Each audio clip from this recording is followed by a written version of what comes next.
All right, all right, all right. Finally made one of your lives. Okay, cool. All right. So today we're talking debt collection. All right. Debt collection, debt collection, debt collection. That is what we're talking about today. That's what we're going to get done today. We're also going to make some new letters. We're probably going to make one or two debt collection letters today. So let me get everything up and going and let's get to the money. All right, cool. The live you had the other bankruptcy was fire. Let's go. Let's get it. I listen. The goal is to provide tremendous value to y'all. And if you find tremendous value in the content and the information I'm putting out, tap in. If you want to learn more, tap in. That's all I gotta say. Um, you guys rock. And I love the fact that you guys are showing up day after day, time after time, and learning the information, making the changes to your consumer reports, right? So it's one of the biggest things that really does it for me. The fact that you guys are showing up and showing out. So I will drop the link for my challenge. Let me just get that set up so you guys can have the information for those of you who are just joining for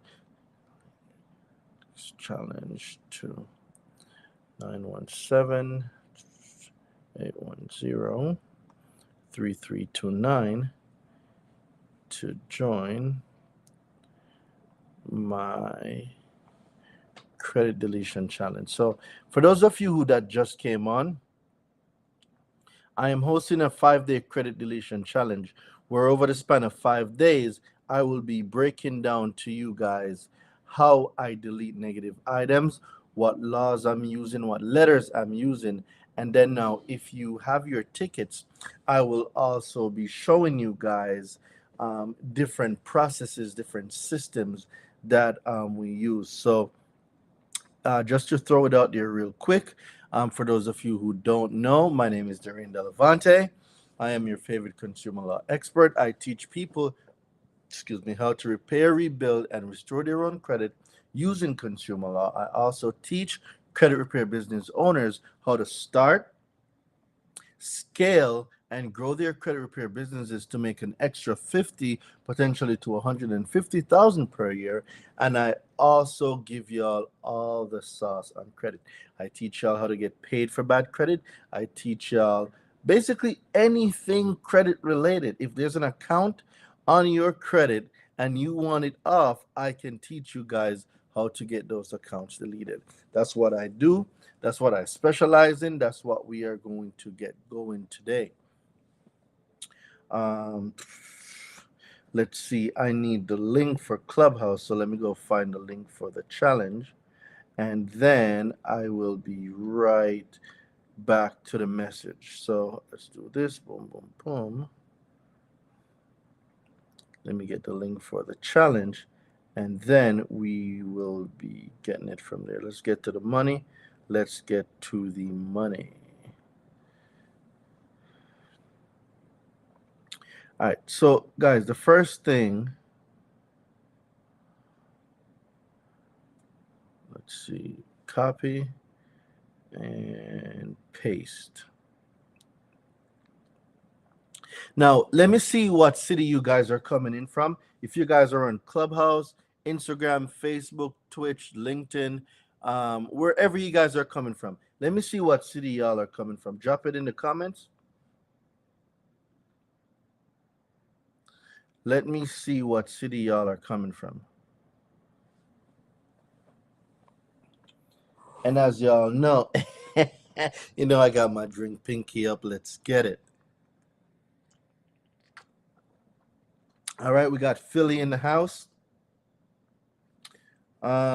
We got New Jersey. We got Longview, Texas, Denver, Chicago, Mexico. Yo, we're in Mexico, guys. Miami, Chicago, Atlanta. We're in Mexico. Bridgetown, Dallas, New Jersey, Memphis, San Antonio.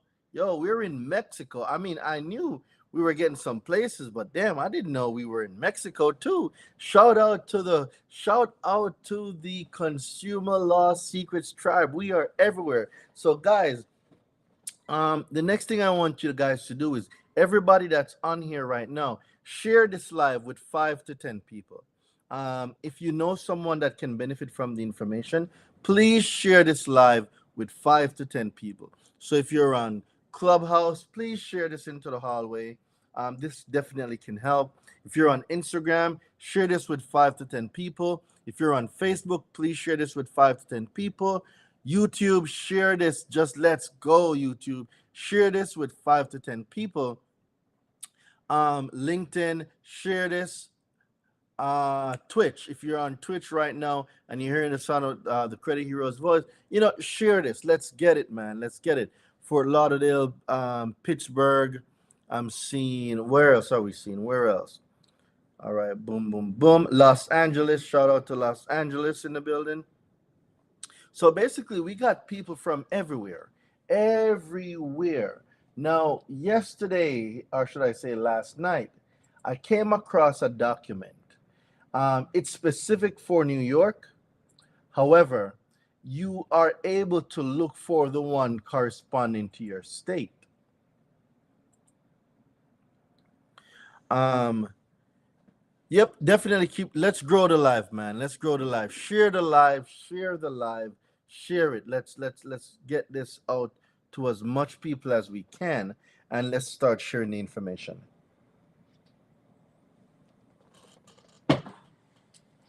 Because today we're going to be building 2 letters.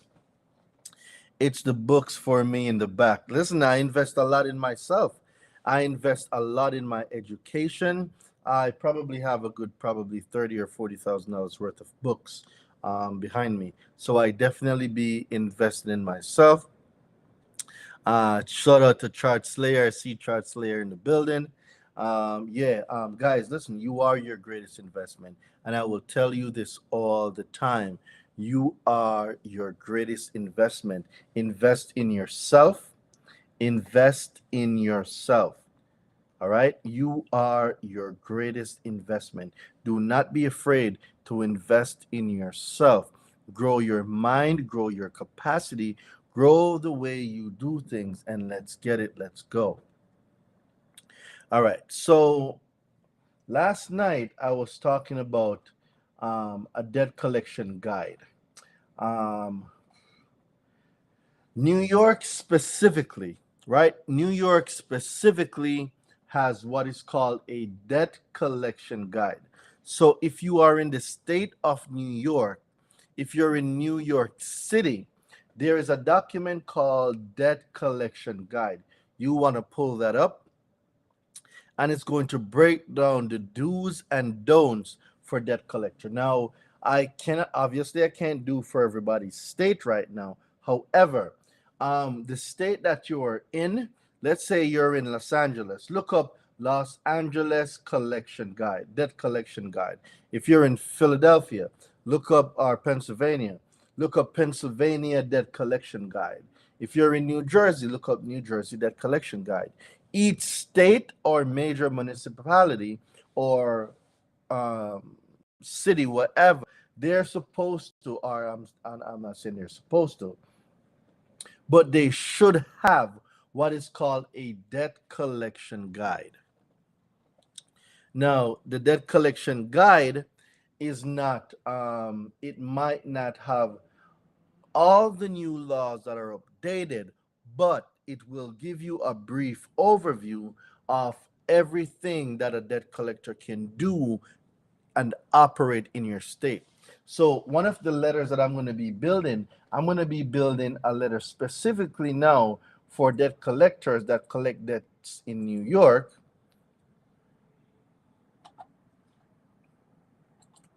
Because this information is definitely worth gold, and we will capitalize on all information consumer law. So if you are new to the channel, guys, take a minute, take a second, hit that like button, hit that subscribe button. Definitely get these Instagram up. I see Chicago, St. Louis.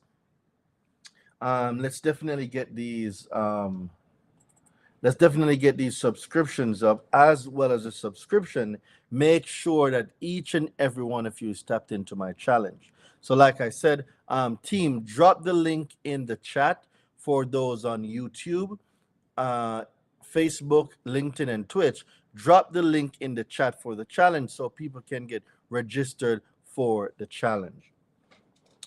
For those of you who want to text me, right, my number is 917 810 3329. So if you want to send me a text message, you can send a text message to 917 810 3329. But what I want you to do first is text the word challenge. Text the word challenge to 917 810 3329 so I can get you guys locked in for my 5-day challenge. Now, if you live in the New York City area, right? Because this law is very specific. It says NYC, not NYS. See, NYS is New York State, but then there's New York City.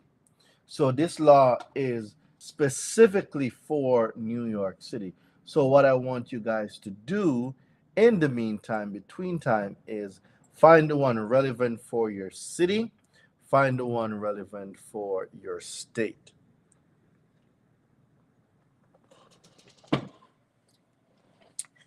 Does anyone on here have a collection issue? Gladys, also make sure that you are sending this link inside the YouTube chat so Facebook, LinkedIn, Twitch, and everybody that's coming on are able to get it. Now, let's talk about debt collection. Let me see by, if you know, say yes. If you don't, say no. Who here knows that there are new laws for debt collection? Who knew or who knows that there are new laws for debt collection? If you know, say me. If you don't, say no. Okay? Okay, I see a few people saying no. Okay? So if you don't know that there are new laws for debt collection, a lot of you are operating under the old law, and guess what? You more than likely are being taken advantage of if a debt collector tries to get in contact with you. So what that simply means is there's a few things that I want to talk about. The first one is, let me pull this up, the no parking rule. I definitely want to break that down for y'all so y'all have an idea of what I'm talking about when I say the no parking rule.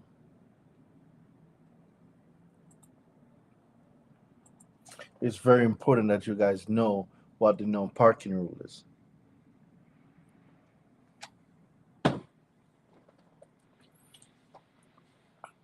All right, so no parking rule, Parking rule, debt collection.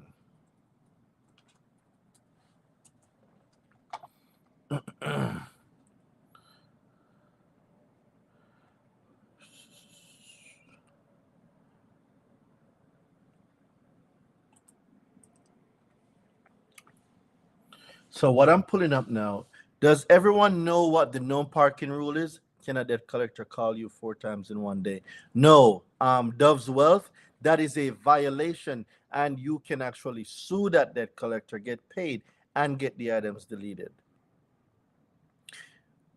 That's not so Big G. They can contact you. They can, but the new law says they can only contact you once per 7-day iteration per account. So a debt collector can contact you. Yes, they can. And the law says it's once per 7 days per account. So if a debt collector has multiple accounts, they can only contact you once per account per 7-day iteration. All right. So, guys, right now I am on the FTC, which is the Federal Trade Commission website, right? And I am going to break down the known parking rule. But let me ask you guys a question. Does everyone here know what the known parking rule is?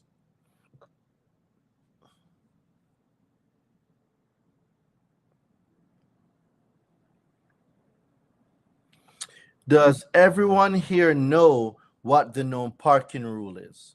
Who knows what the known parking rule is? It's an open credit card, but I do what I want to sue them and use the money for your membership. Does everyone know what the known parking rule is? If you do, say yes. If you don't, say no. What is the known parking rule? Who knows what the known parking rule is? So there's a few words I want you guys to write down. The first thing I want you guys to write down is the known parking rule. That's number one. Write down the known parking rule. Number two is I want y'all to write down new debt collection law, November 30th, 2021. I want you guys to write that down as well because there's a lot of information that you guys need to know that you don't know yet. So write those down. So let me give y'all a breakdown of what the known parking rule is. So there's virtually no parking sign planted smack in the middle of your credit report. It means that debt collectors can't report your debt or your supposed debt to credit reporting agencies without first trying to check with you. So that's a key takeaway from the FTC's case against Midwest Recovery System LLC. The FTC says Midwest used debt parking to collect fake or questionable debts. Debt parking is an illegal practice where debt collectors post debts to people's credit reports without first trying to contact them. Many people don't learn about the debts until they apply for loans, jobs, and housing, and someone pulls their credit report. Some people pay the debt. Some people pay the debts to clear their credit, even if they don't owe them. Others never discover the debts but lose job offers or other opportunities because of the information. The FTC says Midwest parked more than 98 million in fake or unverified debts on credit reports, including certain medical debts and debts for fake or unauthorized payday loans, sometimes called phantom debts. The FTC says Midwest continued collecting the supposed debts even after finding that 80% to 97% of the debts that the people disputed each month were inaccurate or invalid. Under a settlement, Midwest and its owners must stop all unlawful collection practices, ask credit agencies to delete any debts they previously reported, and take other steps to assure they only report and collect valid debts. How can you protect yourself against debt parking? Check your reports regularly. Equifax, Experian, and TransUnion each must give you a free copy of your credit report every 12 months, and all three are offering free weekly online reports during COVID-19 pandemic. Dispute any errors or inaccurate information you find. If you plan to apply for a job or financing, check your credit reports at all three agencies before you apply, even if you have to pay for a report. That will let you clear inaccurate information from your report before it causes problems. Now, let me ask you guys a question. Did at any time did you hear the word credit bureau? Did at any time did anyone hear the word credit bureau? This was a whole document on the FTC website. Did anyone hear the word credit bureau at any given time?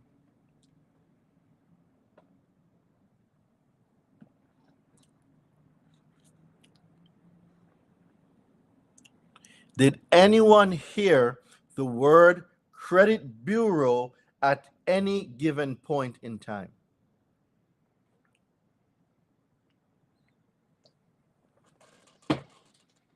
When you hear people talking about credit bureaus, most people, I'm not going to say all, most people just don't know what they're talking about. A credit bureau does not exist. I'm going to say this one more time. Credit bureaus do not exist. They don't.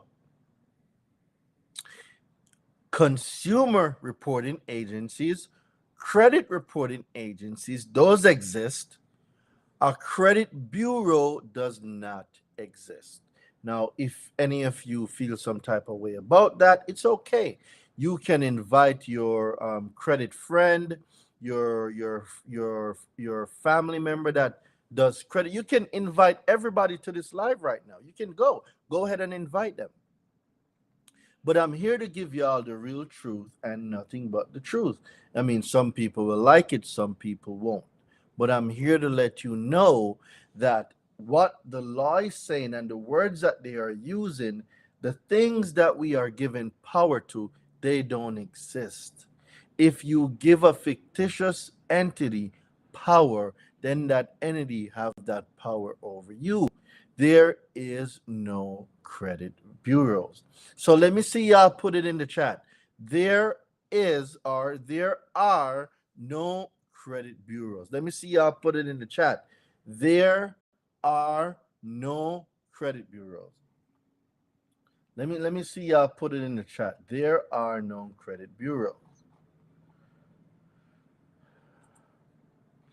So now that we know that credit bureaus don't exist, and we know that debt collectors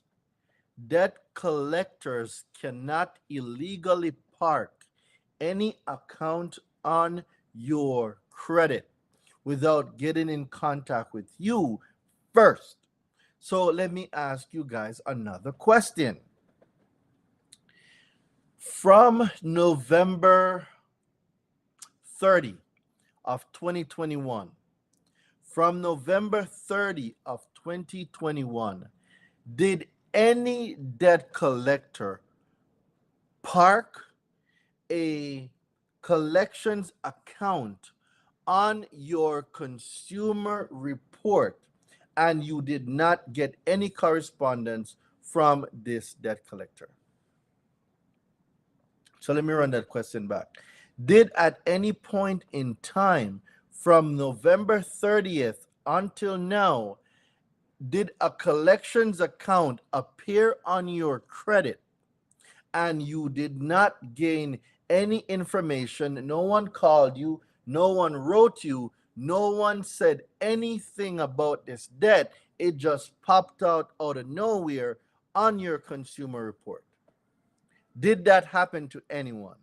I see one yes. I see two yes. Let me go down for Clubhouse. I see three yes. What's going on, my guy Reese BYOB? So it seems like a few people have experienced the illegal Gnome parking.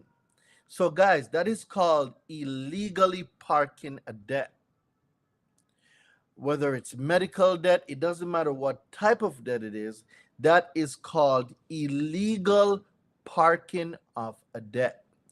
November 30th, 2021, the new FDCPA, which stands for the Fair Debt Collection Practices Act. Yes, but I used the link and it took off. Okay, great. So the FDCPA law was updated, and a big section of the new law, new rule, whatever you want to call it, is that a debt collector cannot illegally park a debt. They can't do it, right? So the law gives the debt collector 14 days. Let me see y'all put 14 days in the chat. 14 days. I'm going to tell you what happens in that 14 days. Let me see y'all put the word 14-day in the chat.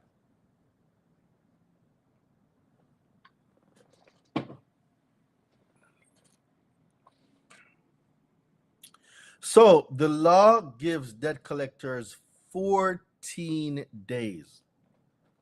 Now, in these 14 days, before a debt collection can appear on your credit, the debt collector shall get in contact with the consumer to whom the alleged debt is related to.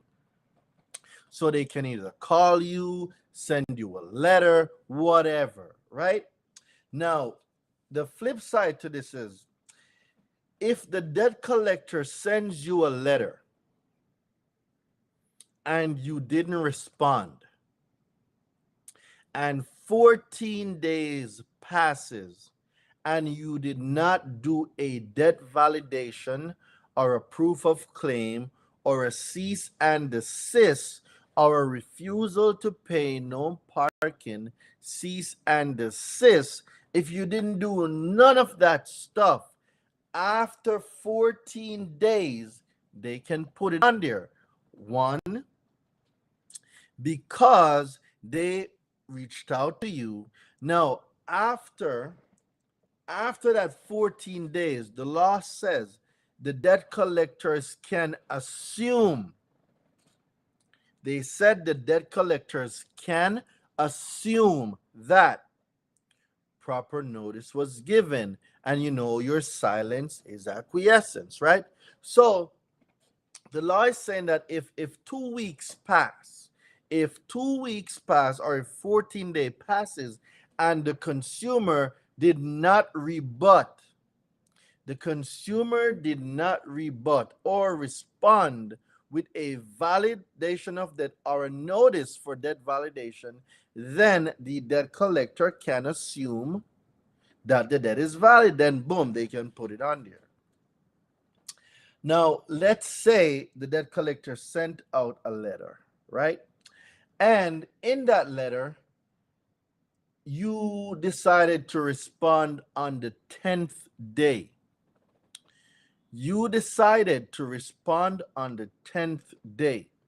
So when you mailed it back, the 14 days had passed, and there's like 15, we're at day 15 or day 17, right? So 3 days after the 14 days, and they got the letter where you hit them with the validation. Now, that is not a violation of the no parking rule anymore, because you responded late. There's a 14-day window that you're supposed to respond. If you didn't respond within that timeline, they can assume that that is valid. Then they can place it on the consumer report. However, under 15 USC 1692 CC, the cease and desist, or 15 USC 1692 GB, validation of debt, or under 12 CFR 1006.34C, notice for validation of debts, you can dispute the validity of the debt. You can dispute the accuracy of that debt. You can refuse to pay that debt collector. Why? The law says a consumer can refuse to pay a debt collector. You don't have to pay a debt collector. You don't. The law says you don't. However, a debt collector may tell you that further efforts to collect this alleged debt is being terminated. They can tell you that they're going to invoke specified remedy that they or the creditor normally invoke. And number three is they can invoke that specified remedy to take any specified remedy that is normally taken by the debt collector. Why is that important to know? Because if a debt collector responds to you when you send a cease and desist, when you send a refusal to pay, when you do a notice for debt validation, well, the notice of debt validation is a little different. But if you do a cease and desist, a refusal to pay, and no parking, they can only respond with one of three responses. Let me see y'all put three responses. If you want to know what those three responses are, let me see y'all put three responses in the chat. Unrebutted affidavit is considered fact truth by law. That is absolutely true. Now, Manuel, can you prove what section, what law supports an unrebutted affidavit stands as truth? What law, what maxim, what supports that? So we know that an unrebutted affidavit is truth, right? Considered truth by law. But what law says that?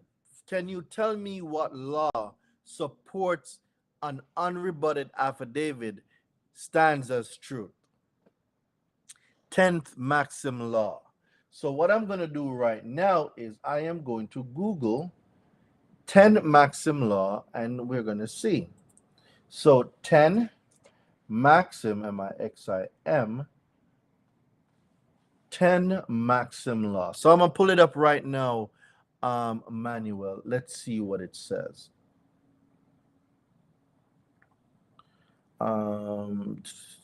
Let's see what the 10 Maxim Law says. The reason why I'm so hard on it, and because I don't want you guys just to be saying stuff. Everybody knows stuff, but not everybody can prove stuff. All right, let's see. That one's working. Let's see. 10 Maxim Laws.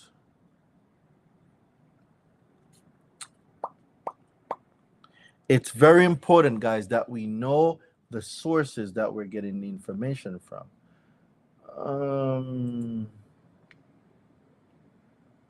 Let me see what it says if it ever pulls up the document. A workman is worth Maxims of Law. And you said go to the 10th one, right? An unrebutted affidavit becomes the judgment. I found it. All right. So let's see what it says. Manuel, I found it. So what happened to this thing? Hold on. My computer started freezing. I don't know what's going on with this computer. I think I'm just gonna throw it out.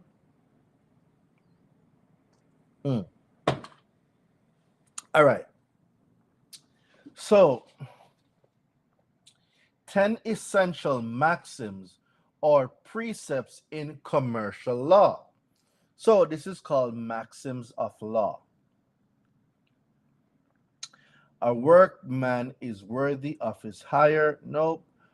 All are equal under the law. Nope. In commerce, truth is sovereign. All right. This one is one of the most comforting maxims that could have, and the foundation for your peace of mind and security and your capacity to win and triumph. To get your remedy. Truth is sovereign, and the sovereign tells only the truth. Your word is your bond. If your truth, the sovereign, okay, so we know that. Truth is expressed in the form of an affidavit. Very important to know. Very important to know, guys. So truth is expressed in the form of an affidavit. All right, an affidavit is your solemn expression of your truth. In commerce, an affidavit must be accompanied and must underlay and form the foundation for any commercial transaction. There can be no valid commercial transaction, without someone putting their neck on the line and stating, this is true, correct, complete, and not meant to mislead. When you issue an affidavit, it is a double-edged sword. It cuts both ways. Someone has to take responsibility. Someone has to take responsibility for saying that it is a real situation. It can be called a true bill, as they say in grand jury. All right. So number 5 in the Maxims says, an unrebutted affidavit stands as truth in commerce. So there's some reference here to 12 Peter 1 verse 25, Hebrews 6 verse 13 to 15. Claims made in your affidavit, if not rebutted, emerge as the truth of the matter. Legal maxim. He who does not deny admits. So, Manuel, can we drop some fire in the chat for Manuel right now? One of the biggest things that I preach is, yes, it's the 5th one. You are correct. An unrebutted affidavit becomes the judgment in commerce. In commerce, any matter resolved must be expressed. So, one of the biggest things that I teach, guys, is knowing what and where to find what. I'm going to say this again, is knowing the thing and knowing where to find the thing. Why is that important? Don't just tell me that an affidavit stands as truth in commerce. Okay, prove it. Manuel said 10 Maxim Law. It's the 5th one. What did the credit hero do? I went and I look up the 10 Maxim Law, and there you go, the 5th one that has the sources, the resources. It's one thing to know something, but it's another thing to be able to prove it. It's the angle for me, the way, the comprehension, and that's why I need to get in your program. Absolutely. Absolutely. It is important that we are studying together, and it's important that we are learning together. So, guys, for those of you that just came, I, Derain Delevante, I am personally inviting y'all to my 5-day challenge that takes place October 3rd to October 7th. It starts from 7 to 9 p.m. and from 7, VIPs, platinum backstage pass ticket holders, ultra ticket holders, you get me for 2 hours to 2.5 hours. General admission, they only have access to the Facebook group between the hours of 8 p.m. Eastern Standard Time to 9 p.m. Eastern Standard Time. The general admission is free, so I don't want to hear no excuse, Derain, I don't have the money. General admission is free, right? General admission is free. But if you want to take the next step, if you want to get that laser coaching, if you want to get that time, that Q&A, that personal credit hero to you time, you need to get VIP, you need to get platinum, or you need to get ultra. The VIP gives you access to ask me questions and the Facebook group. It's sold out for general admission. No. We opened up 50 more seats. I personally opened up 50 more seats for general admission. So there is 50 more seats available for general admission. It is not sold out. I reopened 50 more seats. I personally did it.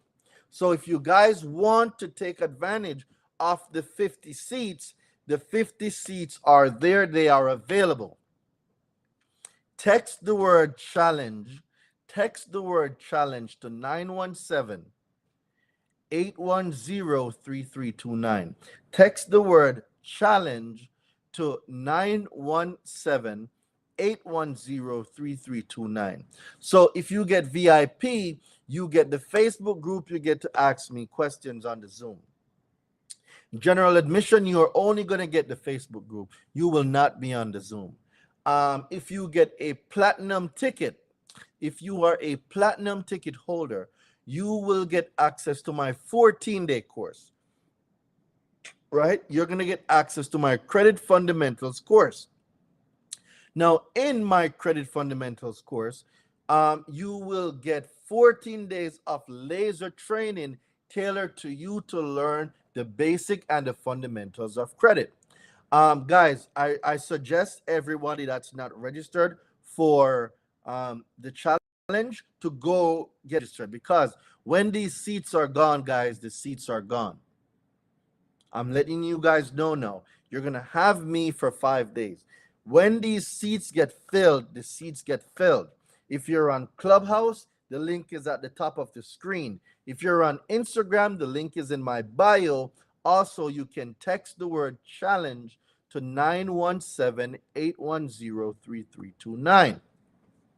Now, Ultra gives you the best and highest access. So if you are an Ultra ticket holder, if you are a premium buyer, if you are in the premium market, it's sold out for general admission. No, it's not. Oh, my bad. It's an old question. If you are a premium person that takes investing in yourself to the next level, if you get, or should I say, when you get the Ultra ticket, the Ultra ticket gives you 50% off the university. You guys know the university is $5,000. It's only $5,000. But if you get the Ultra ticket, the Ultra ticket gives you 50%. It is a 50% coupon off the university. You're also going to get my 30-day course. I have a 30-day consumer credit mastery program that you're going to get when you purchase the Ultra ticket. So if you purchase the Ultra ticket, you will be able to get my 30-day course and a 50% coupon for the university. All right. Later on, I'm going to go about the giveaways. I'm going to tell you guys what I'll be giving away on the challenge. I'll be giving away a lot of stuff, and we're going to talk about that in a minute. So, all right, let's secure this.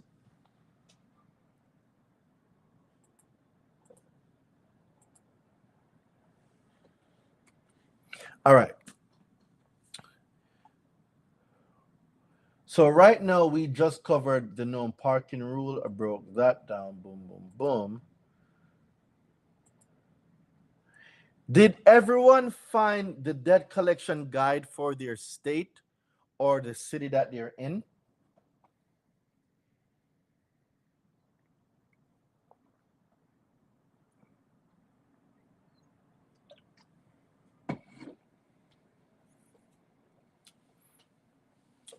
Did everyone find the debt collection guide for the city or state that you are in? I know some of you might be signing up for the challenge right now, so I'm just going to spit some game while you guys are signing up for the challenge. All right.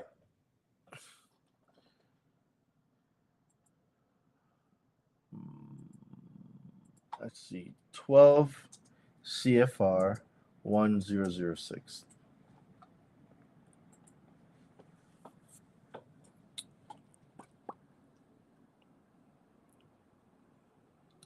So general admission is free, but there's only 50 seats. Okay, great. So you guys found it.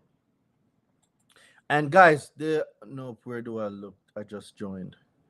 Okay, so if you go to Google, you can type in debt collection guide for North Carolina or debt collection guide for Missouri or like wherever you are, just find the debt collection guide for your state or for the city you are in.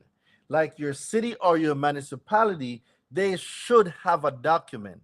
They should have a document that outlines what debt collectors can and cannot do. So now, when we go to, oh, before I go here, um, we are going to go to the new law of debt collection. Let's go to the new law.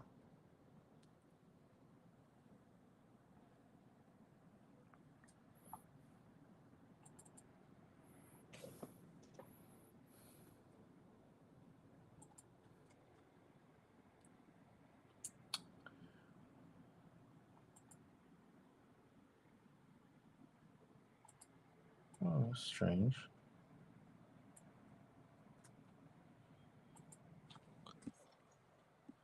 That is absolutely strange. Why can't I copy this?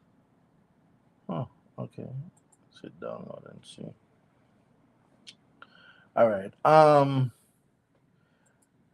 Guys, I want you to put into your browser 12 CFR. Put in your browser 12 CFR 1006. So when you put 12 CFR 1006 in your browser, you're going to see Fair Debt Collection Practices Act, Regulation F, and then it's going to say most recently amended November 30th, 2021. Remember earlier I told you guys that the new law got updated November 30th, 2021? Well, this is what I'm talking about. This is the new law. And like I said, there are only 50 free seats left. It's a first come, first served basis. When those 50 seats are out, it is out.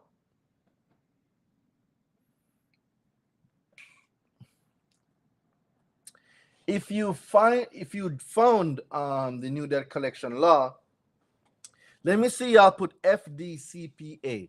For those of you who found the new law 12 CFR 1006, it should bring you to the CFPB website. Once you find it, let me see you put FDCPA in the chat.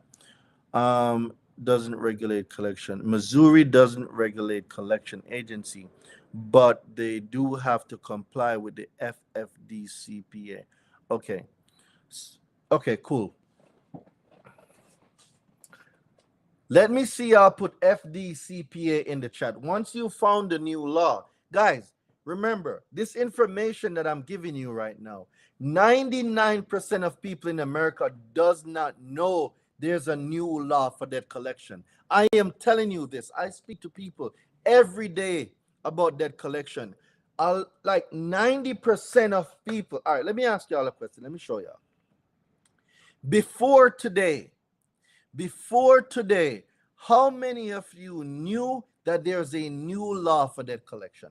Before today, how many people knew there's new law for debt collection? Let me see the percentage here.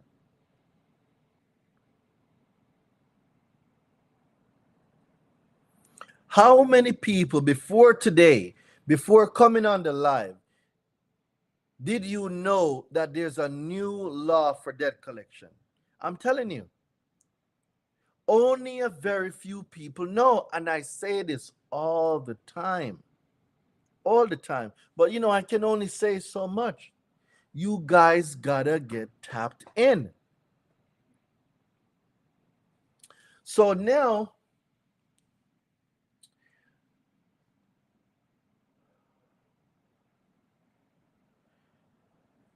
let's scroll down a little bit. It says the regulation covers topics such as communications in connection with the debt, prohibitions on certain conduct in connection with debt collection, validation information, time bar debts, debt disputes, state exemption, and record retention. So those are the main facts.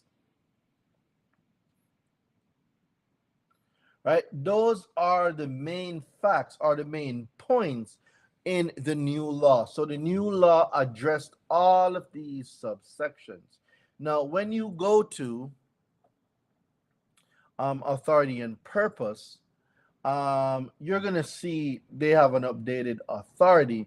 But what I really want you guys to look at is the definitions. I want you guys to look at the definitions, and I want somebody to ask me, why is the definitions important? Can somebody ask me why the definitions are important? I did, but you told me it was a new law months ago. Correct. Because the new law got put in effect on November 30th, 2021. Right? Why are the definitions important? The definitions are important because the old debt collection, the FDCPA, before November 30th, 2021, only had 8 definitions. 8. The debt collection law, the FDCPA, before November 30th, 2021, had 8 definitions. Can somebody tell me now, that's looking on their screen, how many definitions are in the new definition section of the FDCPA? Somebody count it for me. Definitions are important so people know exactly what they are talking about or referencing to properly. Yes, you are absolutely correct, Denisha Smith. You are 100% correct. How 13 to 14? It's 13, correct. Denisha, you are correct. It's about 13 in there, right? I could have miscounted. It might be 14, but it's definitely not 8. What about university members? Marcus, talk to me. What do you mean about university members? Talk to me, Marcus. What do you mean?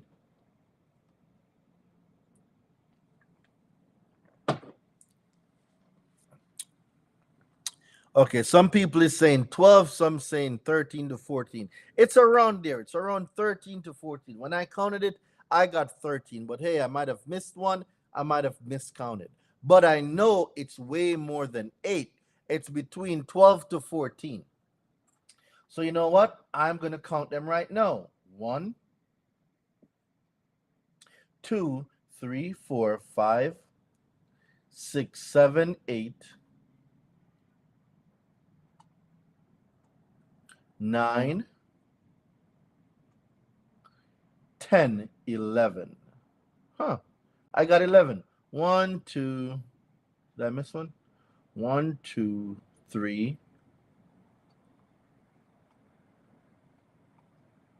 4, 5, 6, 7, 8, 9, 10, 11, 12. Okay, 12. So I got 12. I got 12. That's what I got. I got 12. Right? So now we know the old law had 8 definitions. The new law has 12 definitions. That's quite a big difference. So is it fair to say that what worked in the old law might not work right now? Is that a safe assessment?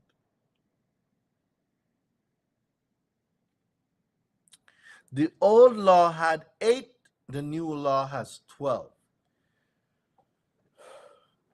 So the next thing that I want you guys to look at is subpart B, rules for debt collection.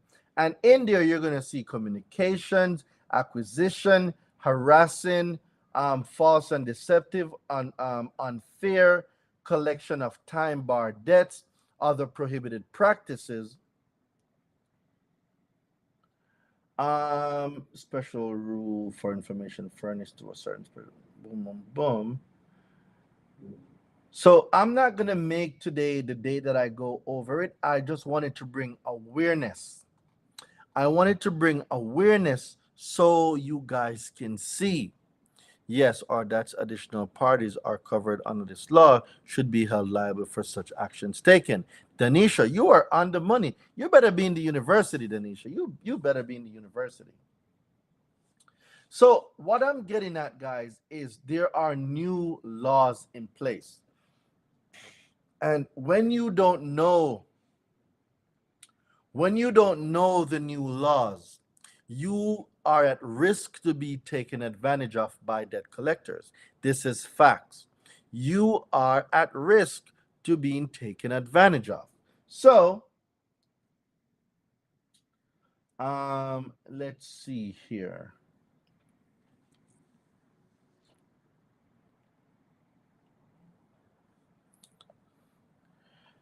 There is a section that I want you guys to see. Prohibition regarding consumer represented by attorney. Nope. I want to find, there's a section, after refusal. Okay. So, how many people here know or have ever heard about a cease and desist? Who has ever heard about a cease and desist? If you've ever heard about a cease and desist, put me in the chat.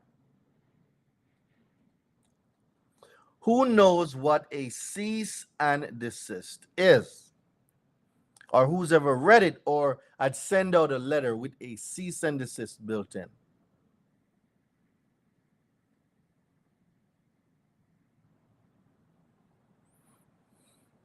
All right. So let's see what the new law says about cease and desist and about a consumer that refuses to pay a debt collector.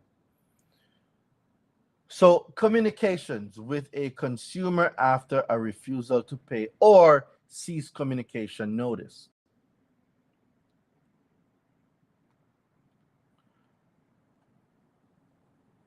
All right. Except as provided in paragraph C2 of this section, if a consumer notifies a debt collector in writing that the consumer refuses to pay a debt, or that the consumer wants the debt collector to cease further communication with the consumer, the debt collector must not communicate or attempt to communicate further with the consumer with respect to such debt. Let's go to the official interpretation. See, guys, the thing about the new law is this. Every new update has an official interpretation.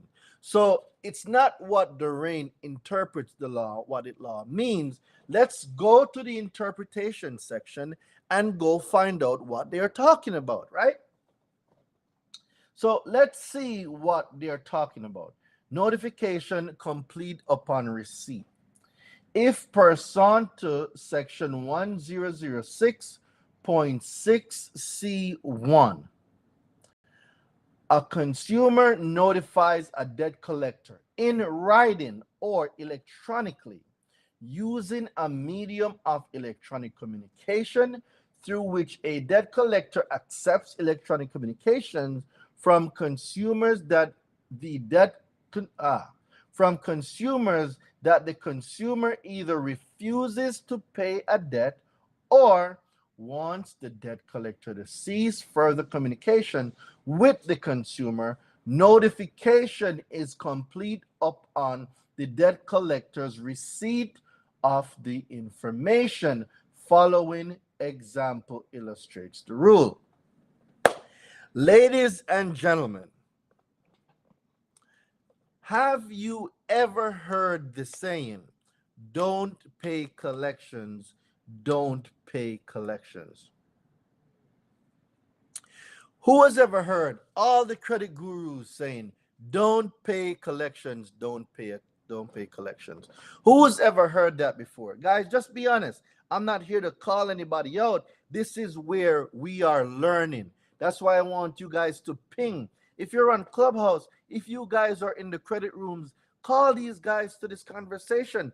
Ping them in the rooms. If you've heard people speaking about this, ping them in the room. The debt collection laws have changed. If you're on Instagram and you know people that does credit, you know credit repair business owners, ping them into the conversation. Share this live with them. Bring them into the conversation. Bring them in the conversation. If you're on YouTube,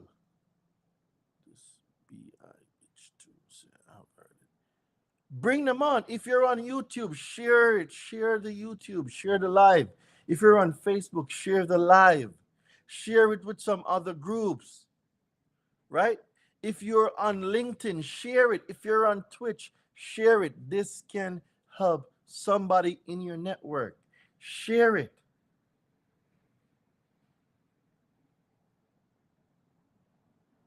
No, so Tammy, I'm going to address that in a minute. So now let's go down to what it means when a consumer says, hey, I refuse to pay this debt. Let's see what the law is saying. Assume that on August 3rd, a consumer places in the mail a written, you notice, guys, written. Don't tell them over the phone to, oh, cease and desist. No, written communication, whether electronically or by regular mail. Written. Do not be lazy. Don't be lazy. Use written instructions. So assume that on August 3rd, a consumer places in the mail a written notification to a debt collector that the consumer either refuses to pay a debt or wants the debt collector to cease further communication with the consumer pursuant to section 1006.6 C1. On August 4th, the debt collector sends the consumer an email message. The debt collector received the consumer's written notification on August 6th. Because the consumer's notification is complete upon the debt collector's receipt of that information, on August 6th, the debt collector's email message communication on August 4th, it does not violate. That's very important to know. Right? So interpretation of the e-sign act constitute that the Bureau's interpretation of section 101, the e-sign act, enables a consumer to satisfactorily the requirement, boom, boom, boom, that the consumer notification of the debt in writing through electronic means. All right. Ladies and gentlemen, the law says that a consumer does not have to pay a debt collector. Dove's Wealth, we are on Regulation F. Regulation F, also known as the Fair Debt Collection Practices Act, or 12 CFR 1006. This is the new debt collection law. This is the new debt collection rule. So now, let me see y'all put in the chat 3 things.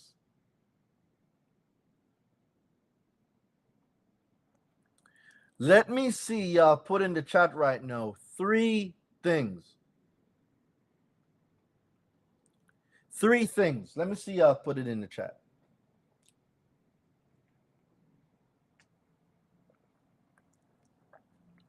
Three things. Let me see y'all put it out in the chat. 3 things. Let's go.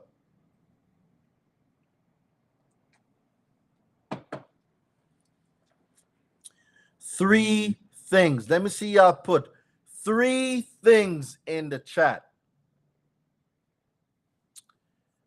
Someone tell me why 3 things are important. Tell me why 3 things are important. When you send a debt collector a notice, when you send a debt collector a refusal to pay, when you send a debt collector a cease and desist, a debt collector can only respond to you in 3 possible ways. Any other response outside of these 3 responses are a violation of the law. 3 things. They can only respond to you 3 ways. So the first let's read the section first. Exceptions. The prohibition in paragraph C1 of this section does not apply when a debt collector communicates or attempts to communicate further with a consumer with respect to such debt. And here, written early intervention notice for mortgage. This is talking about mortgage. We're not talking about mortgage right now. See, the first way, not validation, not validation. So when you send a cease and desist, or so we need to separate. We need to separate the refusal to pay. And so let me backtrack. Refusal to pay and cease and desist goes together. So if you write a letter, or if you use any of my letters, and you have a refusal to pay and a cease and desist, those go together. What I don't want you to do going forward is don't put validation. Don't put a validation notice with a cease and desist or a refusal to pay. I want you guys to start separating them. I have combined them in the past, but no, with the new law, I don't want us to combine them anymore. So let me make this clear again. A cease and desist and a refusal to pay prompts only 3 responses. Only 3 responses. What that simply means is if you send a refusal to pay or you send a cease and desist, they can only respond to you in one of 3 ways. But if you send now a validation or a notice for debt validation, the response to a notice of debt validation is completely different than a cease and desist or a refusal to pay. So I hope you guys got that. Do you have to do any of the things you mentioned? Meaning, if they are prohibited from trying to collect stale debt 7 years, can one simply use a stale old debt letter having to do with a refusal to pay? You don't have to. Joe, I'm gonna call you Joe. I see Hunjin Joe. I really hope I'm pronouncing that right. So if it's a stale debt, you can just simply use a refusal to pay, because if the statute of limitation is going to run out on that debt, all you got to do, oh, perfect pronunciation. Thank you very much. If the statute of limitation is about to run out on that debt, bro, all you got to do is hit them with a refusal to pay and a cease and desist. You don't have to ask them for validation, because if the debt is about to hit its statute of limitation, bro, that's a debt that's uncollectible. Let it roll off. Just hit them with a cease and desist and a refusal to pay. Have you tried ERAP? I have no idea what ERAP is. Let me look it up and see what it is. I like learning new stuff. ERAP, what is that? ERAP. Let's see what that is. Emergency Rental Assistance Program. No, I have not tried this. Huh, I never even knew this existed. Huh, touche. All right. So back to debt collection. Boom, boom, boom. So the 3 ways, guys. So let me tell you the 3 ways. The first way of responding is to advise the consumer that the debt collector's further efforts are being terminated. That's one response. That is one response. The second response they can give is to notify the consumer that the debt collector or creditor may invoke specified remedies that the debt collector or creditor ordinarily invokes. Or the third one, where applicable, to notify the consumer that the debt collector or creditor intends to invoke a specified remedy. So there is only three responses. There are only three responses to a cease and desist or a refusal to pay. There's only three responses. Any response outside of that three response is a violation, and you can sue these debt collectors, get the deletion, and get some money in your pockets. Shout out to my guy Brian Ponder. Right? So, a debt collector, when you send a refusal to pay, a consumer can send a debt collector a refusal to pay. A consumer can let debt collectors also know to cease and desist communication. What does that mean? They only have three possible responses when you send a refusal to pay, because Congress does say a consumer can refuse to pay a debt collector. However, you must do it in writing. And receipt or notice is complete upon receipt. And how do you prove receipt, guys? How do you prove that the debt collector received the letter that you sent out? How do you prove receipt? Talk to me.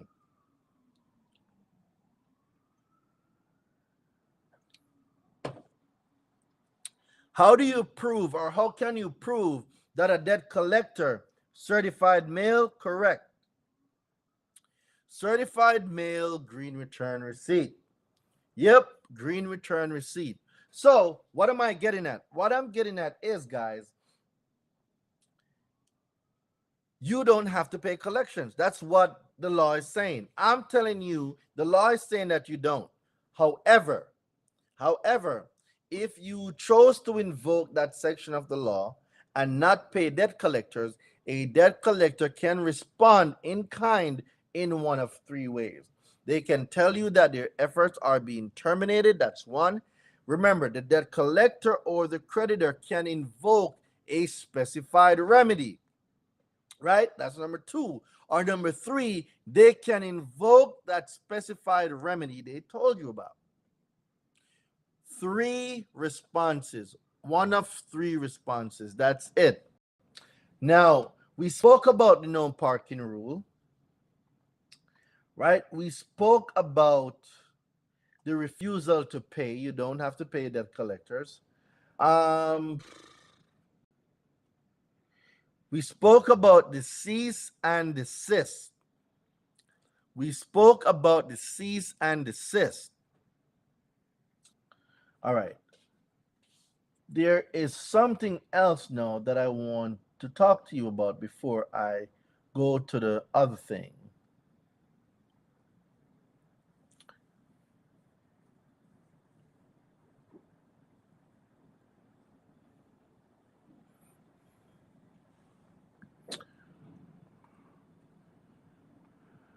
Um, where is it? Time barred debts. Does anyone know? I'll have to replay to hear about that no parking rule. It's a lot. It's a lot to take in. And that's why I keep telling you guys, if you know someone that operates a credit repair business and they are not on this live, you need to invite them to the live. If they're not in this room on Clubhouse, you need to invite them. If they're not on YouTube, if they're not on Facebook, you need to invite them. This is vital information that all of us needs to know.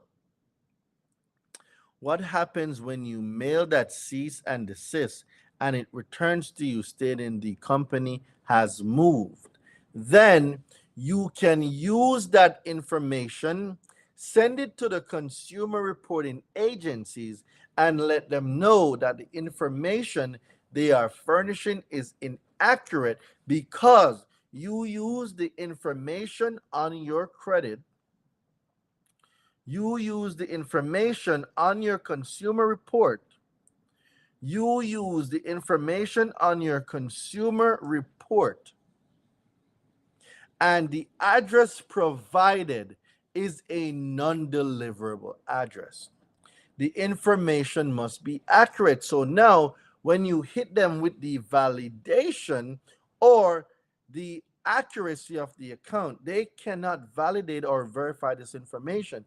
Who are they validating and verifying it with? When the information for disputing from the company that they're providing is inaccurate.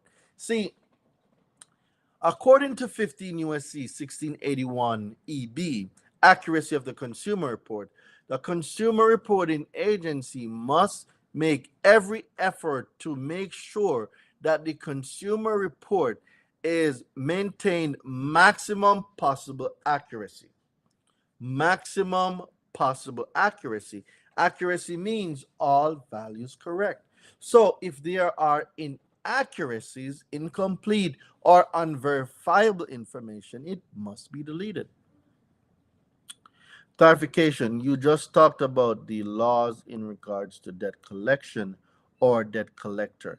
It's the same. Debt collectors do debt collection, right?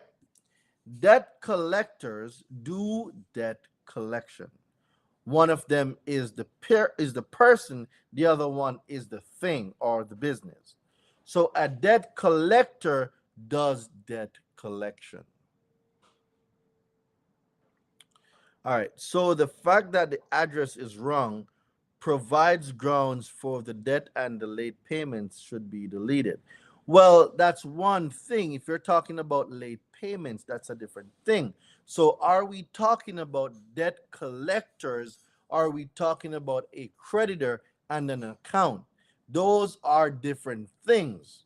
And the reason why 95% of people don't get results is simply because they don't know, or it's not clear in their letters who they are addressing. If you're dealing with collections account, deal with collections account.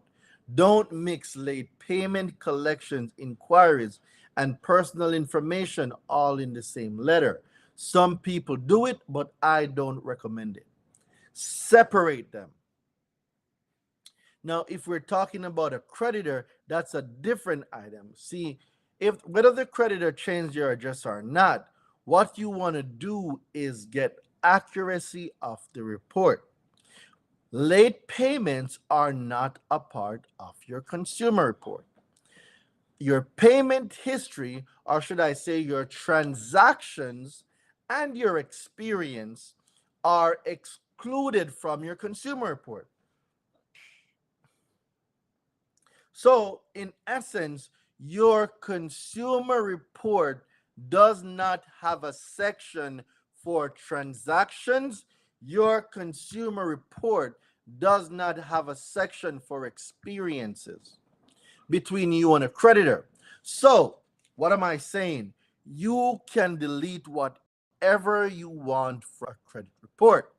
It is law. I am not making this stuff up. This is law. Somebody prove it in the chat. I want somebody to say prove it in the chat. If I cannot prove it, I owe everyone on this call $100. If I cannot prove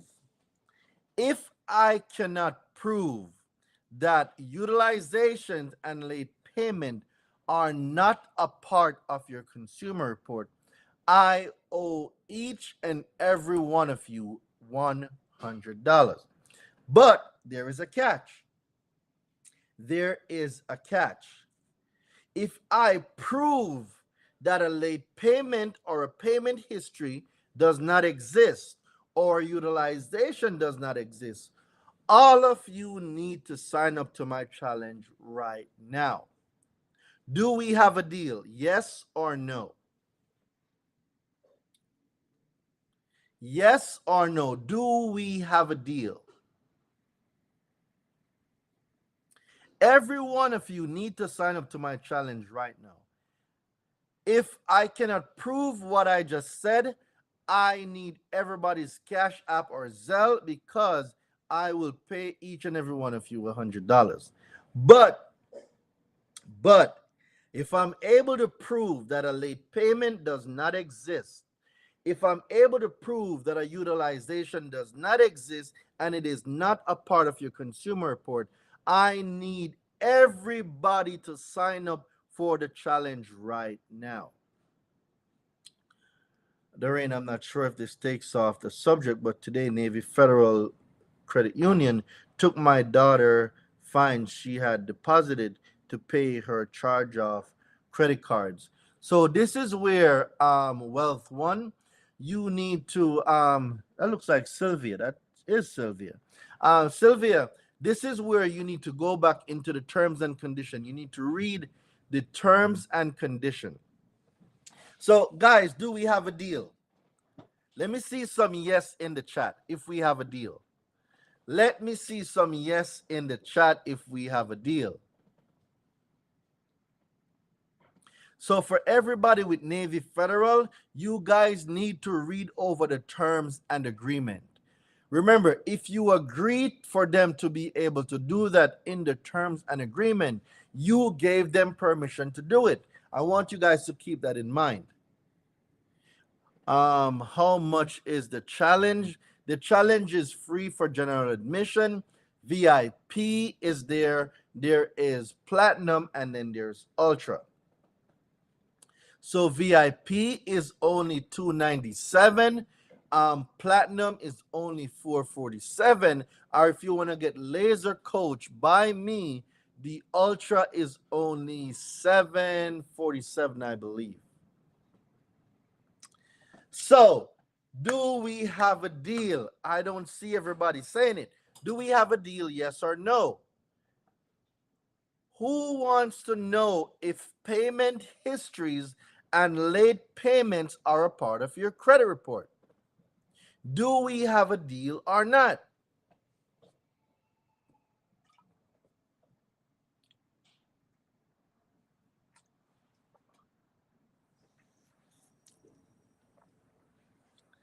Nobody's going to take me up on this deal. Okay, wait. I see a few yeses. I see some yeses. Okay. Some people are willing to put their money where their mouth is. All right. Okay. Okay. And what happens in the course? I mean, that's a lot for me to tell you right now. I could tell you all about the course because I made it and it's the dopest course ever. But if you want to get the sauce right now, let me know. It's not because there's no credit report. No. There is a consumer report. There is a consumer report. It's just that there's things that are presumed or assumed to be on your credit report when it's not supposed to be there. All right. So we have a deal. So I need to prove to y'all that there is no such thing as a late payment. And I also need to prove to y'all that a payment history or a transaction history is not a part of the consumer report. Okay, 1681A. That's a big task. That's a really big task. Golly. I don't know, man. Who's gonna win? Who is going to win this section? Yep, consumer report. But I learned from you about wording stuff. Absolutely. We have the right to control what is on our report. Absolutely. So, if y'all are ready, let me see some fire in the chat. I'm going to prove. So, I want you guys to write this down, right? I want you guys to write this down. And when I say write this down, oh, by the way, before I go and before I show y'all this, listen, if you guys are not signed up to the challenge, the information I'm going to give you now should be a slam dunk, man. Y'all need to be in this damn challenge. All right. Hi, Doreen. I also wanted to know I got derogatory auto loan removed off my credit last week. Wait. You got an auto loan removed last week? Did Sylvia say I got an auto loan, a derogatory auto loan removed last week? Drop some fire in the chat. I told y'all consumer law works. Did Sylvia, I need that testimonial in the Facebook group. I need it in a video, and I need that testimonial. Did you just say you got an auto loan deleted last week? Not a regular auto loan, but a derogatory auto loan. And guess what? People be saying consumer laws don't work. For those of you who don't know, Sylvia is a beast. People say the stuff don't work. They say the stuff don't work. I am telling you guys, consumer law works. So drop some fire in the chat one time for Sylvia that got that derogatory auto loan deleted. See, this is where I wish I had that button with that. Let's get it. All right. So write this down for me right now. I want y'all to write this down. I am going to prove, write this down now. I am going to prove without a shadow of a doubt that your consumer report does not include transactions. That's number one. I am going to prove without a shadow of a doubt your consumer report does not include hold up, I got $6,000 worth of medical collections removed. Y'all need to stop holding my testimonials hostage, you know. I swear it. Y'all need to stop holding my testimonials hostage. Shout out to Danisha Smith. She got $6,000 worth of medical collections deleted. Let's go. Let me see some fire in the chat. Let me see some rockets. Let me see something. God damn it. Let's go. Danisha, I need that testimonial. All right. So me and you, we need to have a conversation. You need to send me a testimonial. All right. Let me see that testimonial. All right. So let's get back to what I'm saying. I got 11. Oh, hold on. I think this is a testimonial section. Hold up, guys. Hold up. Because I'm seeing some stuff now that is crazy. I got 11 hard inquiries removed. Oh, let's go. Let's go. I think this is becoming a testimonial section. Shit, let's get it. Who else got some results? What other results are y'all getting? We're getting auto loans deleted. We're getting inquiries deleted. What else we're getting deleted? We got medical collections. What else do we got deleted? What results did y'all get this week? Because this is turning into a whole new section. Tell me about these results. Because people be in these streets don't believe that consumer law works. They don't believe that the law works. A lot of people don't. So talk to me. What else are we getting deleted? I want to see who's getting those mortgages deleted. Who's getting those mortgages deleted?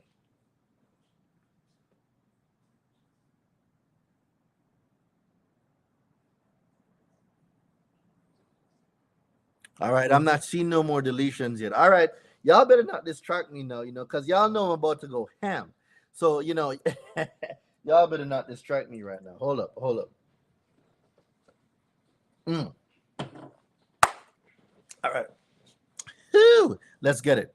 Hi, Doreen. I tried to use one of the consumer laws to remove student loans and late payments, but it came back updated. I might have done something wrong. Chances are you probably did after getting 7 derogatory. Oh my God. Somebody else just said they got 7 derogatory accounts deleted. Consumer law works. Hey, team, I hope you guys are taking notes of this. Everyone on here, I hope you guys are taking notes. The consumer law works.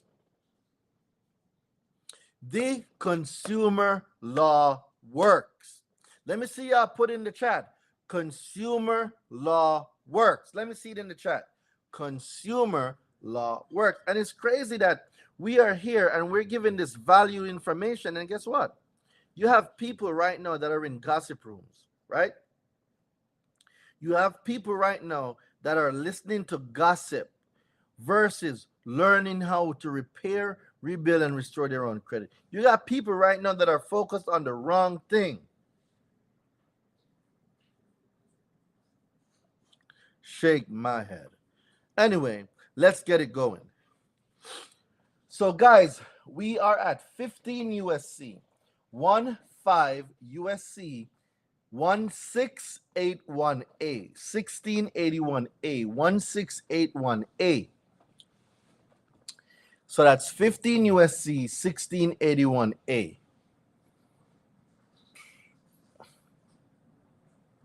Let me know when you find it. When you find it, say me. When you find 15 USC 1681A, put me in the chat.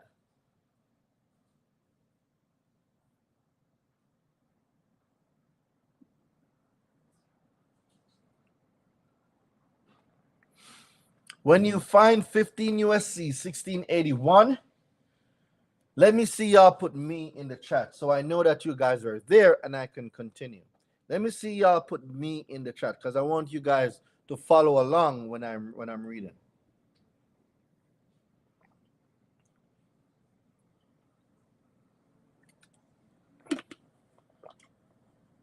All right. Who else found it? Does everyone have it? Let me see y'all put me in the chat. Let me see y'all put me in the chat. All right, cool. All right, so now we're going to go down to number 2. Number 2 says exclusions. Guys, I don't have my dictionary beside me, right? What I do, I just don't want to look at it.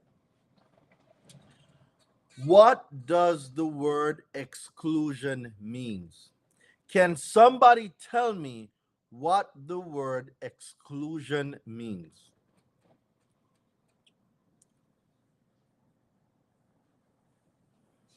Can somebody tell me what the word exclusion means?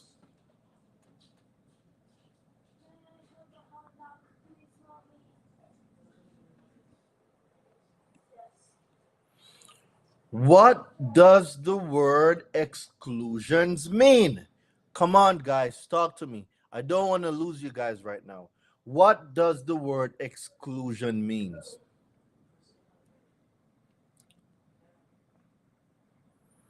An item or risk specifically not covered by an insurance policy or other contract. Okay, remove does not include, leave out. The process or state of executing or being excluded, excluding or being excluded, remove, sing excluded, not included, to not include, it don't apply. Okay, great. So we all know that exclusion means it's not a part of it, correct? It's not a part of it. It is not included. Is that a fair assessment? The word exclusion means it is not a part of, it is not included, it is not a part of it. It does not include. Is that a fair assessment? Right? Okay. So exclusions, except as provided in paragraph 3. The term consumer report does not include.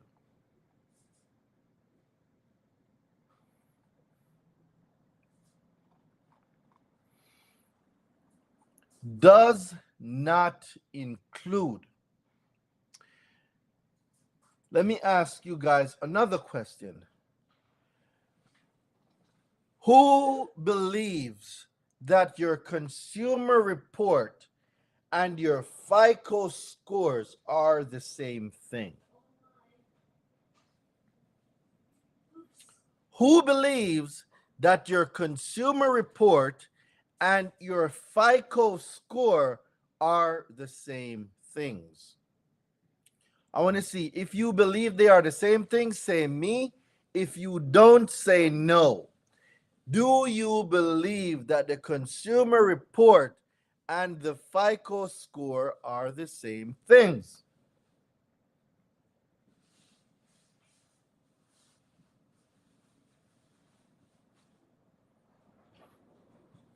They are not the same. They are not the same. No, sir. They are not. Okay, great. So let me give you the definition of what your consumer report is.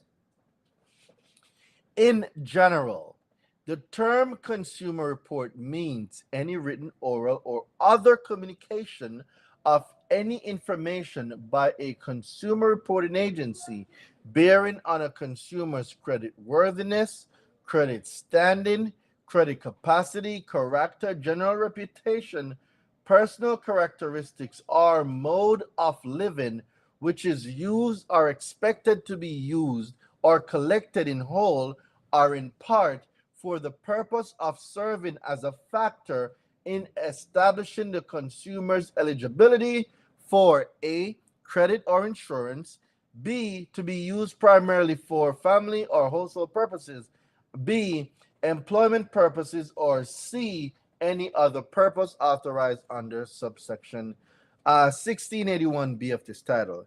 Did anyone here at any point in the definition of your consumer report that FICO is included or Vantage? Did anyone here in the definitions FICO or Vantage included in the definition, or any risk scores or any scores or whatever? Did you guys hear anything about a score, a FICO, or a Vantage in the definition of your consumer reports? Did anyone hear it?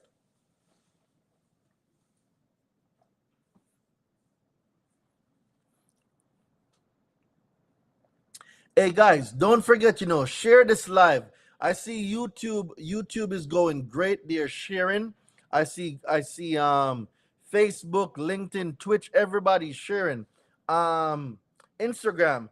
Let's share. Can we share this live with like 5 to 10 people, please? Can we share this live? Let's get some more people on. So, Lorraine, what are you saying? My consumer report does not include a FICO score. Is that what you're saying, Doreen? Yes, that's what I'm saying. Okay. How is this relevant, Doreen? Why are you telling me that my consumer report does not contain a FICO or doesn't have a FICO? See, when we comprehend that the consumer report and the FICO are different things, we now know how to operate. So let's go back to the exclusion section, right? Exclusion, except as provided in paragraph 3, the term consumer report does not include. And A1 says report containing information solely as to transactions or experiences between the consumer and the person making the report. Well, hold up. Let's break some stuff down. Guys, it says reports containing information solely as to transaction. Guys, what is your transaction? Isn't your transactions your payment history? Isn't your payment history your transactions?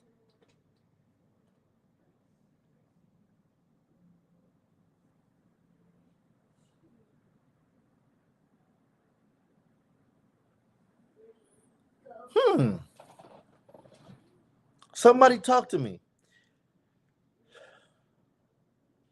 Isn't your payment history your transactions?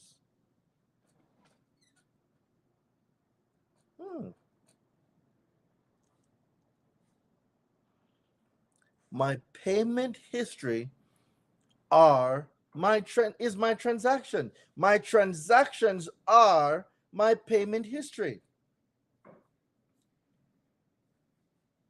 So, if my payment history is excluded from my consumer report, how can there be a late payment on my consumer report? Hold on. See, it says transactions or experiences between the consumer. Okay, I'm the consumer. And it says, and the person making the report. Well, Lorraine, what does the word person mean?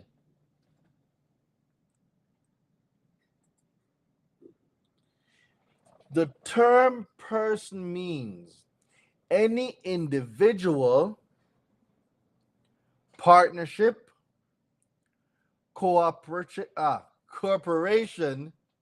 trust, estate, cooperative, association, government or governmental subdivision or agency or other entity. Doreen, are you saying that Wells Fargo, Chase, Capital One, Bank of America are all persons? Yes, that's exactly what I'm saying. Because the law says the term person means any individual, partnership, corporation, trust, estate, cooperative, association, government, or governmental subdivision, or agency, or other entity is a person. They are persons. So when we go back to the law, let's read it again. Exclusions. Except as provided in paragraph 3, the term consumer report, which does not include a FICO or a Vantage score, does not include reports containing information solely as to transactions, aka payment history, or experiences, aka utilizations between the consumer and the bank, the corporation, the financial institution making the report. Guys, if your payment history or your transactions are excluded from your consumer report, where does the late payment, where does the utilization come from? You cannot have utilization without transactions.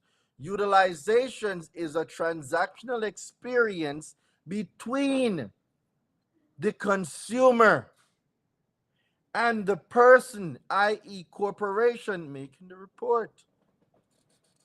Guys, where does the late payment come from?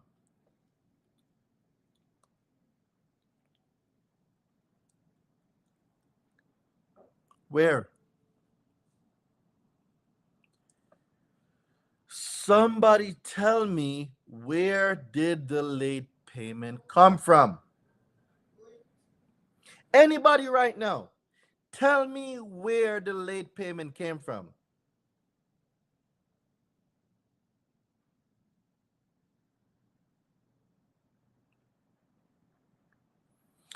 I am waiting. Somebody, you're either going to come on Clubhouse, raise your hand, come take the stage. You're either going to hit this button on the live and you're going to come to the live, right?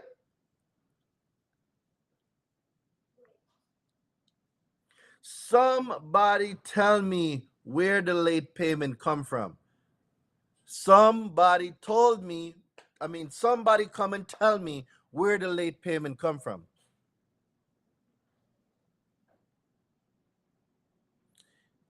Can someone tell me where a late payment comes from if the late payment, or should I say the transactions or experience, is excluded from your consumer report? I'm waiting. Somebody tell me where this late payment came from.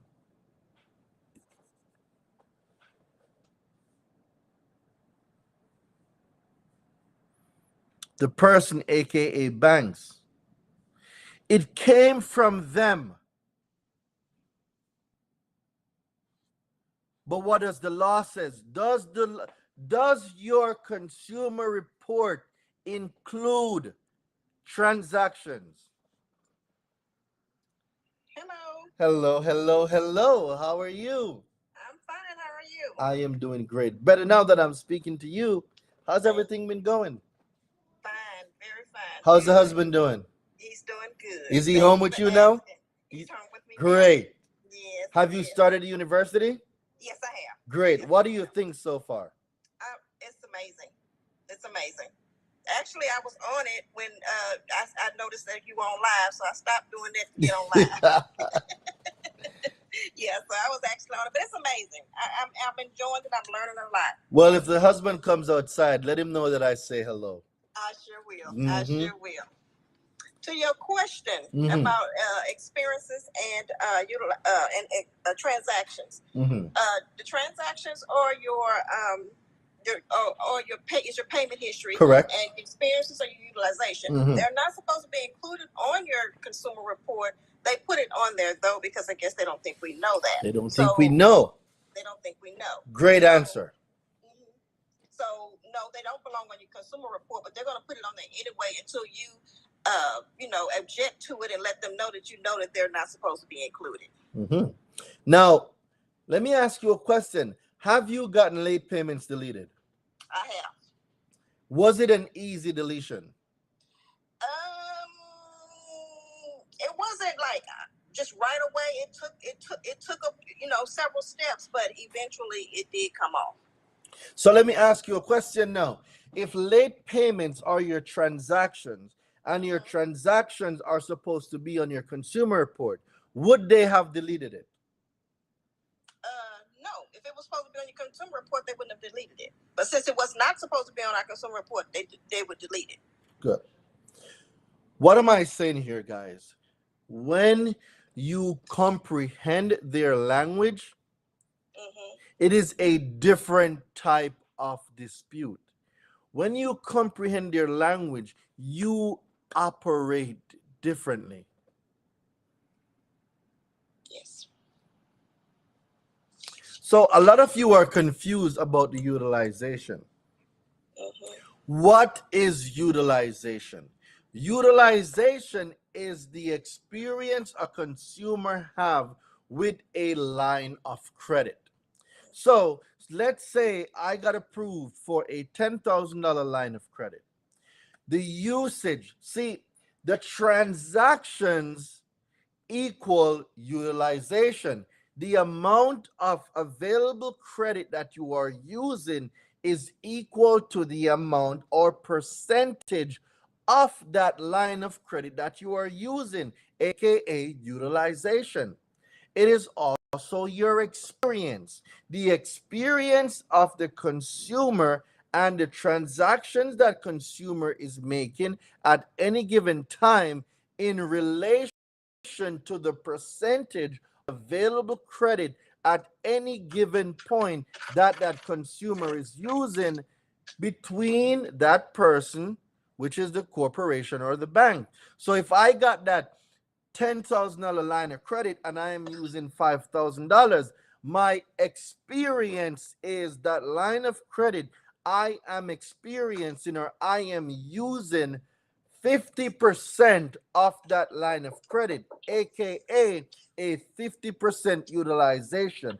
But the law says that my transactions and my experience are not included in my consumer report. So if my transactions and my experiences are not included in my consumer report, There cannot be any late payment. There cannot be any utilization. How are you doing, King? Good. Good, good. You had wifey worried, you know, and you got me worried, and you had everybody worried about you. Hey, thank y'all for worrying, but relax. Good, good, good. We know that you're good. We know that you're okay. So we're all feeling better. She had all of us crying on the live. I swear to God. Everybody was tearing up on the live. We were all worried. We were all excited, and she knew you was gonna be okay. It was like one of the most emotional live I've ever had. It was weird. It was just weird. Hey, But we all are glad that you're here. We're all glad. Yeah. It's great, man. It's great, and it's great to finally meet you, and it's great to see that you're doing well and you're going about everything. So definitely love coming here from New York, and I would imagine everybody here that's been here definitely are sending out the love as well. Thank you. Absolutely, absolutely. All right. Thank you. Most definitely, most I'm sorry definitely. for that. Nope, nope, nope. That was well needed. That was well needed. So, guys, it's important for you to learn the law. And for those of you that just joined, the 5-day challenge, guys, is coming up. I'm going to be going super detailed. I'm going to be breaking down all my letters. Everybody that got VIP, everybody that got platinum, and everybody got ultra, I will be giving y'all my entire letter library. Every single person on VIP, platinum, and ultra, you will get a copy of my letter library. So now what we're gonna do is we're gonna make a letter. We probably make 2 or 3 letters because there's, let me see.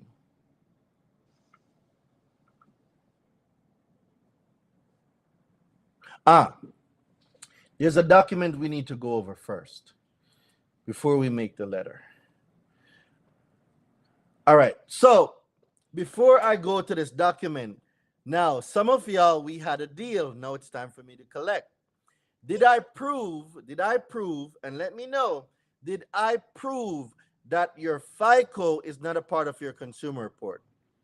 Let me see it in the chat. Did I prove that your FICO is not a part of your consumer report? Let me see it in the chat. Did I prove that your FICO and your consumer report are 2 different things? Let me see it in the chat. Okay. Did I also prove that there is no such thing as a late payment or utilizations on your consumer report?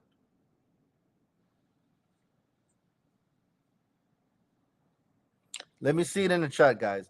Did I prove that a late payment does not exist? Did I prove that utilizations do not exist on your consumer report? It is a factor on your FICO. Your FICO has nothing to do with your consumer report. Your consumer report does not need your FICO, but your FICO cannot exist. I'm going to say this one more time. Late payments do not exist. Utilizations does not exist on your consumer report. It don't exist. When you know the truth, use the information. So I shouldn't have anyone on here, anyone that says that they have a late payment. We shouldn't. They'll fight you on it, but you got to fight. Oh, they can fight all they want. They can fight all they want. The law is the law. The law is the law. Right. And what I'm getting at is, guys, when you know the truth, you need to start operating like you know the truth. So the deal was, if I could not prove that the consumer report and the FICO are 2 different things, the deal was, if I couldn't prove that there's no such thing as a late payment or if I couldn't prove that utilizations didn't exist, I would owe everybody on this live $100. Did I make my promise? Do I owe anybody $100? Sheesh, these lights got me sweating. Sheesh. Do I owe anyone $100? Tell me the truth. No, sir. And the deal was, if I was able to prove all of my stuff, all of y'all on this live would be registered for the challenge. So, did everyone register for the challenge? I am good for my word. I want to know that y'all are good for yours. So, is everyone signed up for my 5-day challenge? I'll be there. Oh, you are ultra. You are premium. You have your premium ticket already. And I'm ready too. Sign up for the challenge, guys. I'm telling y'all, like, if y'all think, so for those of you that just joined, I want you to text the word challenge. Text the word challenge to 917-810-3329. Text the word challenge to 917-810-3329 to join my challenge. I will be breaking down in details with my letters the laws, how to use them, where to send them, and how to get the deletions. I will be teaching y'all how much power you have, and I will also teach y'all how to delete any account. Any account you guys can possibly think of, I am going to teach y'all how to delete those accounts. So, for those of you that just joined, make sure you guys are tapping in. Sorry, just joining. What section of the consumer law states that utilization should not be a part of the consumer report? 15 USC 1681A, number 2. Okay. So, guys, make sure you guys are signed up for the challenge. It will be the best thing you ever did. Team, don't forget, let me make sure that the team is dropping the link inside of the YouTube. Make sure you guys are dropping the link in the YouTube, Facebook chats. All right, cool. So now, what state are you in? It's Denise or Danielle? I think it's Danielle. Huh? Danielle. What state are you in? Texas. All right, I want you to look something up for me. And everyone, I want you to look this up for yourself. Look up debt collection guide for Texas. Debt collection guide? Yep, debt collection guide for Texas. Whatever state you are in, guys, I want you to look up debt collection guide for that state that you're in. Man, if portfolio has been a thorn in y'all butts, I need y'all to get on this challenge. If Midland, if IC Systems, all of them, if Midland, if all of them's been giving you guys a hard time, you guys need to get on the challenge. You guys need to learn this information. The consumer report and the credit report are the same. It's different words that you can use to relate to them. The FCRA and the CFPB and the FTC, they use consumer report, they use credit reports, and they also use credit file. These are different words that they use. Ryan, you want me to go to the Texas Office of Consumer Credit Debt Collection Practices? Yes, because it might be a different name. It might be a different name. Okay. So in New York, we have what is called the Debt Collection Guide for Okay. New York. It's called the New York City Consumer Affairs.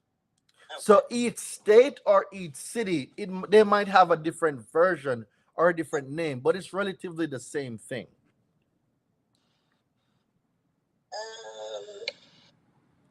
Collecting the debt. So someone says, I would love to get remedy before deleting any accounts and cleaning up my report. Cleaning up your report does not stop you from getting remedy. Cleaning up your reports does not stop you from getting remedy. It does not stop you from cleaning up your reports. All right. So for your state, guys, so this is what New York is saying. This update includes new information you should know when dealing with debt collectors. And the first thing New York says is, in New York, a debt collector cannot collect or attempt to collect on a payday loan. Debt collectors cannot collect on payday loans in New York. Does the one that you're looking at for Texas, does it has them listed in points or bullet numbers? It has like the first one says time. What they do, they have like medical debt, collecting the debt, time board debts. Mm-hmm. It's like it's listed like that. I don't. Then it has for creditors, practice aids. Then it has more information. Mm-hmm. I guess I'm on the right one. Let me see. Okay, so I'm gonna read out number 2, and I'm gonna go down the line, and then after this, we're gonna make some letters on the live. All right. So y'all get to make another letter live with me. Number 2 says, beware of debt collection companies or companies working with debt collection companies that offer you a credit if you repay in part or in full an old debt may have expired. So what that is saying is that some debt collectors will trick consumers and tell them that we're going to give you a credit card or a gift card when you're finished. All they did was rolled over old debt onto this card. They gave you this card. You think it's funds now. You use it, you got to pay it, but you also restarted the statute of limitations on that debt. Very deceptive. Very deceptive. All right, number 3. It is illegal for a debt collection agency to use caller ID spoofing.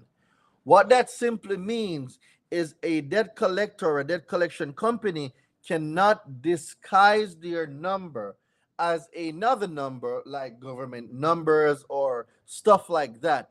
They cannot disguise their numbers as something that it is not in the attempt to collect a debt.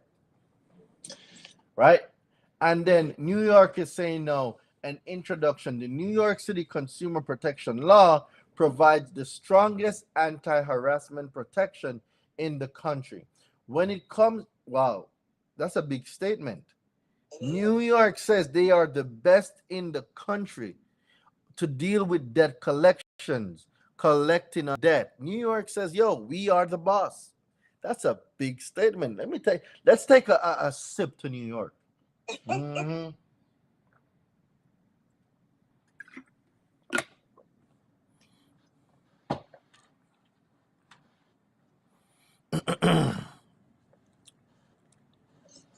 All right. So now,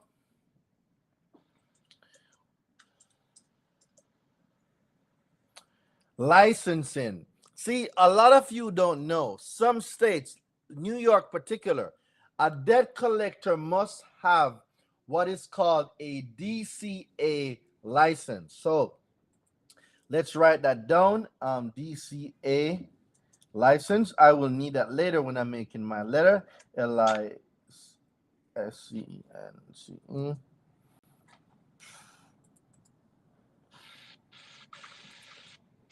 So DCA license, no parking rule.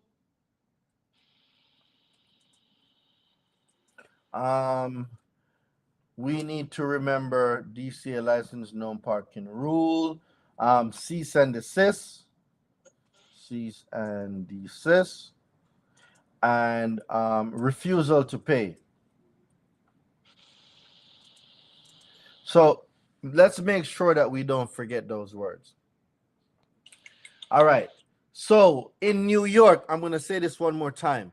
If you live in New York City, if you live in New York City and a debt collector is attempting to collect a debt from you, it's your responsibility to find out if that debt collector is DCA licensed. DCA simply means Department of Consumer Affairs. That's what DCA means. So for New York, DCA means Department of Consumer Affairs. A debt collector that is collecting debt in New York for any New York City residents, that debt collector must possess a DCA license regardless of where that debt collector is located. Make sure you wrote that down if you're in the state of New York. But it's not limited to just New York. You're in Texas, right, Daniel? What license? So, what license does a debt collector need to collect debt in the state of Texas? What license does a debt collector need to have in the state of Texas to collect? Everybody, right now, I want you to pause for a minute and I want you to look it up. What license? And drop it in the chat. What license must a debt collector have to collect a debt in your state? For TLO, the document that I'm reading says New York City. Frederick O'Neill, you say a surety bond. What state are you in, Frederick? What state are you in? Kimmy says business license. Let me know what state you're in and what a debt collector needs. Lorraine, in Texas, debt collectors do not need to obtain a license or register with the state. However, the Texas Secretary of State requires debt collectors to purchase a collection agency surety bond, more accurately referred to as a third-party debt collector bond, in the amount of $10,000. So they need a bond. They need a surety bond of $10,000 or more. Right. So now you see where I said that different letters will need different things because not every state is the same. So Danielle, in your debt collection letter, a part of the request is you need proof that they have a surety bond, minimum $10,000 as required by the state of Texas. Everybody's state is different. So if you're in New York City, NYC, they need to have a DCA license. Connecticut needs a consumer collection agency license. See, each state has their own requirements. They need a bond in Mississippi also. Mississippi needs surety bonds. Kimmy, what state are you in, Kimmy? Shelley says Mississippi needs a bond. Kimmy, what state are you in? Minnesota. What does Minnesota need? The Department of Financial Protection and Innovation, DFPI, provides licenses, regulation, and oversight of California. So California collection, boom, boom, boom. The collection. So California, they need a licensing. Debt collectors need a license in California, and the license must come from the DFPI. Maryland, Washington, D.C. So when I sue the debt collector for violations, who receives the fine for the violation? The consumer, or the court? So if you're going to sue a debt collector, you need to find out if that debt collector has a registered agent. If the debt collector doesn't have a registered agent, you need to serve the Secretary of State for which the debt collector entity was formed in. How would we find out which one they have?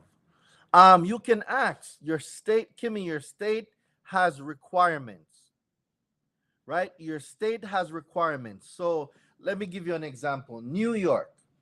I'm going to give you the example of New York.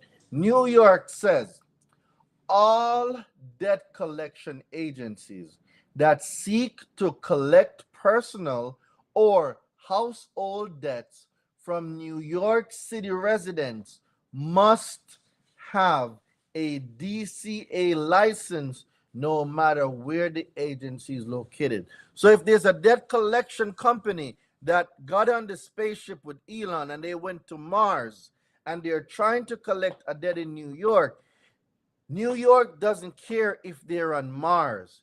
They need a DCA license. Texas needs a surety bond. I think DC also needs a surety bond. Mississippi needs a surety bond. Who else, guys? Talk to me. Kimmy says a business license. Who else? Who else, guys? Talk to me. The DFPI began accepting applications for license on September 1st. You can reach license. So if you're in California, if you are in California, debt collectors must have a DFPI license. They must get licensed by the DFPI, which means Department of Financial Protection and Innovation. Each state it's just a different name they call it. It's really the same thing. Different states just call it different things. So you need to be able to find the one that's relevant to your state. Kimmy says MD, that's what? Maryland or Minnesota? MD. Is Maryland MD? Maryland is MD. Okay, so Maryland needs a surety bond. Sorry, I meant who receives the money when I sue and the court says the debt collector Oh, you're gonna get it, Scott. You get it. It's your remedy. You get it. It's your remedy. All right. The department expects to review applications and issue license in 2022. Hunjin Joe, I want you to send me a DM. Hunjin Joe, I want you to send me a DM. There's something I want to ask you. Your research skills look very, very absolute. I want you to send me a DM. Yeah, send me a DM, Hunjin Joe. I love the way you do research. Send me a DM. All right.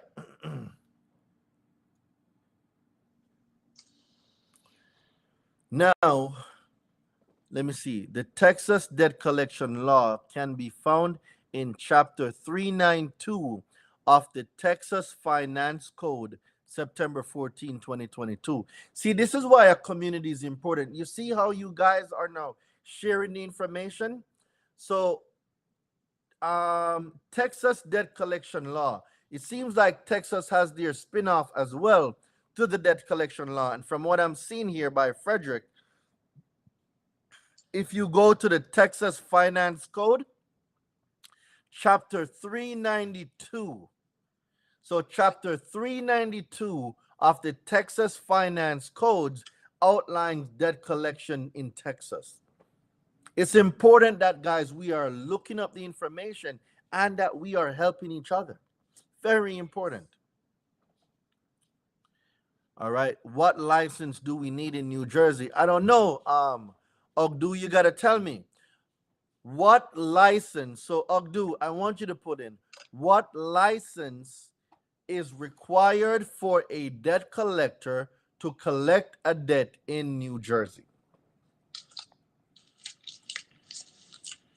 So, what is needed for a debt collector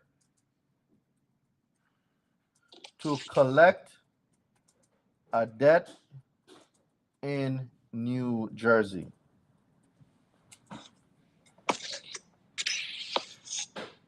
New Jersey debt collection law. So it seems like New Jersey has their own debt collection law as well. Guys, I'm telling you, each state has it. What law is for decreasing credit limit? Use the utilization letter. On my website, there's a utilization letter. So go to my website, DoreenDeLevante.com, and you're going to see a debt collection letter. So there is a document. I just found a document. It's 10 pages of what is needed for debt collectors in New Jersey. Any person operating a collection agency or engaged in the business of collecting, receiving payment of any sort indebtedness must annually file a collection agency bond application evidencing $5,000 bond with the New Jersey Division of Revenue. Okay, so they need to have a bond, but this is saying there must be an annual filing of a bond application for $5,000. So every year they must file a bond for $5,000 to collect in New Jersey. So this is, if you're in New Jersey, you want to go look up New Jersey debt collection laws. So guys, even though we have the FDCPA, the FDCPA is the big law, right? It's the law that's at the top. But underneath that, each state has its own debt collection law. With New York, it's called the CFFA, the Consumer Fairness Credit Act. I think that's that should be what it's called. Let me Google it right now. CFFA. It should be the Consumer Credit Fairness Act. CCFA. There we go. CCFA. This should be the Consumer Credit Fairness Act. Consumer Credit Fairness Act. There we go. So New York's debt collection law is called Consumer Credit Fairness Act. This is the debt collection law for New York. Each state has one. Google the one for your state and learn it along with the federal law. This is how you get them in both angles. All right. So let's move on. Let's go back to the document. So, refusal to pay, they need to be licensed. In some states, they need to be bonded. All right. Note, debt collectors that collect child support payments must be licensed and comply with special requirements. To learn the requirements of the Department of Collection Agency license, visit DCA online, blah, blah, blah. So if there is any company that is collecting child support, any debt collector, and guess what, guys? A child support collection agency is not a government agency. They are contractors. They are Title 4D contractors. They are not a government entity.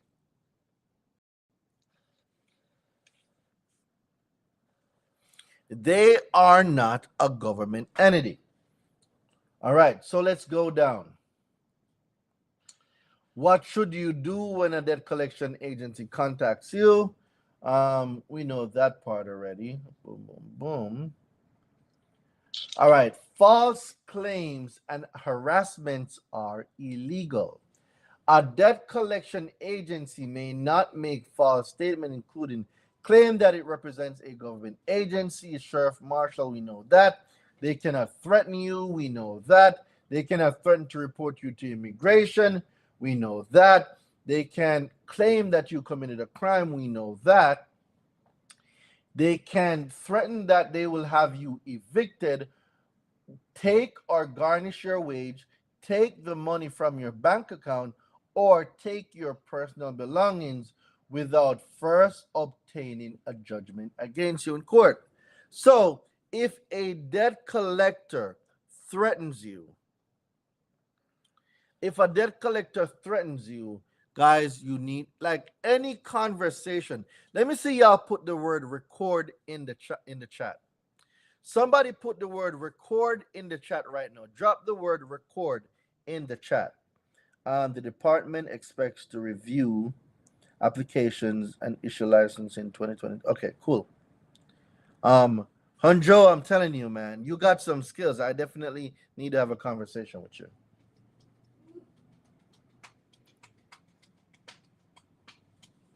All right.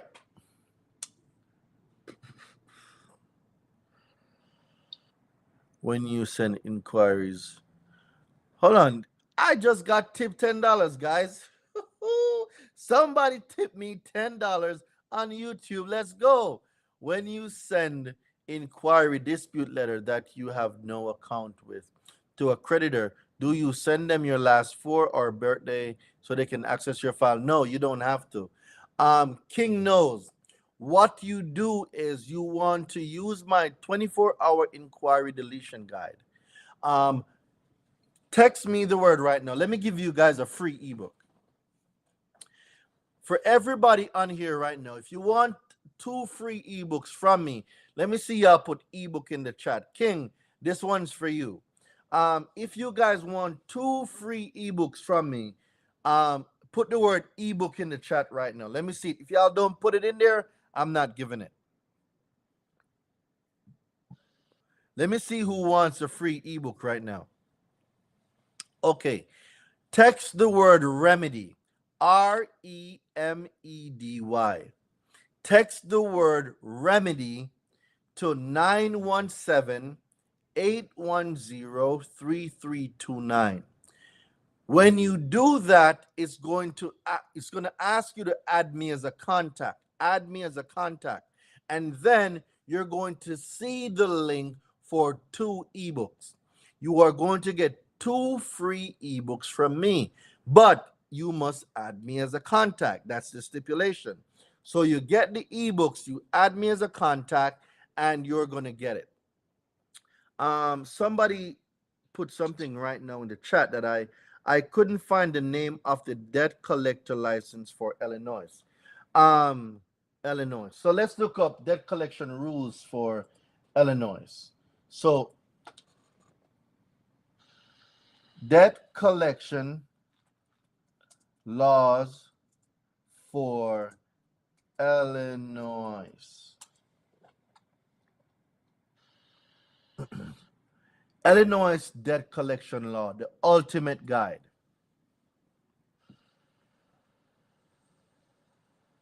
DoNotPay.com. Okay, let's see.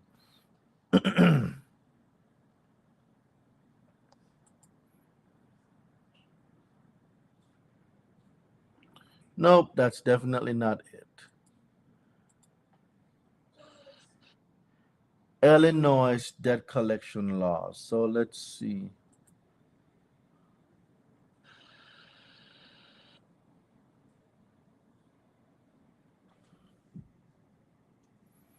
Illinois debt collection law. What an Illinois debt collector may do to collect a debt. I want something from a more credible website. Illinois collection laws.bills.com. Illinois debt collection.gov. I'm not seeing no credible website for Illinois. Damn, what's going on, Illinois? Shit. Who's y'all governor in Illinois? They're not doing anything?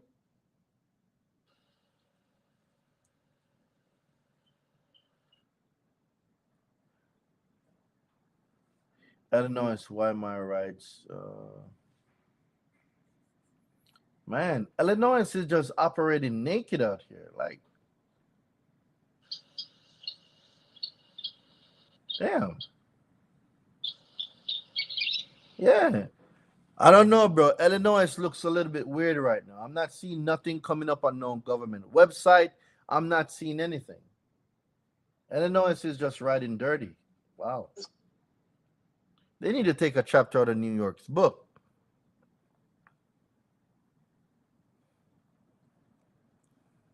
Yeah, I don't know what's going on for Illinois, bro. Illinois look like they're riding dirty. All right. Disputing the debt, what to do if a debt collection agency sends you information about the original debt that is wrong. Okay. So write the debt collection agency within 30 days of receiving a validation phone calls are not enough to confirm that the information on the debt is wrong. For example, alert the creditor that the amount owed is wrong because it doesn't include payments you've made. Include with your letters, copies, and or any proof that the collector's information is wrong. You can also stop the collectors from contacting you during the time you dispute the debt by writing a cease collection letter. We know this already. We went over it. You think you're a victim of identity theft. I will cover identity theft a later date. Dum dum dum. How to take control of your debt. They're providing resources. If a debt collector sues you, we'll cover that. Ooh, all right. Important information about money that cannot be taken to pay judgments. Very important, guys. JB Prickner, governor for Illinois. That governor is shit. I'm gonna just say that right now, because you cannot operate a state that just let any crooked debt collectors come in there and just take advantage of your people like that. I don't care. He's a piece of, I don't care. I don't care. New York has the best debt collection law. I don't care what nobody says. New York has the best debt collection law. Shout out to New York's governor. Shout out to the governor of New York. New York has the best debt collections law that I have seen. And I've read a lot of them. And so far, New York has the best. Shout out to the governor of New York. All right, guys, so it's time to start making the letter. It's time to start making the letter. It is the moment you all have been waiting for. It is time to start making the letter. The letter we're going to make is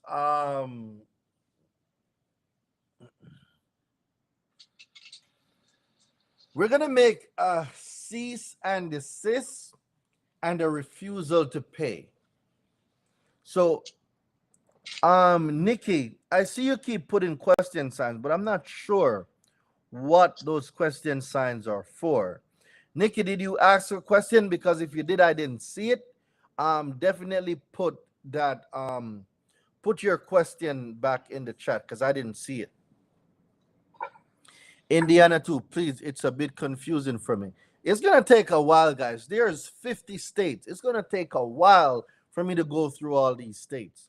So what you guys can do is, for those of you that are not in the, I keep telling y'all, man, y'all need to be in the mentorship. Y'all need to be in the mentorship. And for those of you that just came on, there's only 50 seats, guys, for the challenge. I'm giving away only 50 seats. If you guys want to learn more, you guys need to be in VIP. You guys need to be in Platinum. You guys need to be in Ultra. Join the challenge. Text the word challenge, guys. I'm telling you, you need to make this investment in yourself. You need to make this investment in yourself. Text the word challenge. Text the word challenge to 917 810-3329. Text the word challenge to 917-810-3329 to join my credit deletion challenge. Guys, you have nothing to lose and everything to gain. Join the challenge. Illinois, both Federal Fair Debt Collection Practices Act and the Illinois Collection Agency Act regulate debt. Ooh, so I found something for Illinois. Shout out to Hinjin Joe. Yo, you're quick, bro. Yeah, like you're getting me excited. You're quick. So let me type this in ICCA. So let me see what's going on for Illinois. It is called Illinois ELLIONS, Illinois Collection Agency, AGENCY Act. Let's see what's going on for Illinois, because Illinois look like they be riding dirty as hell. Illinois Collection Agency Act.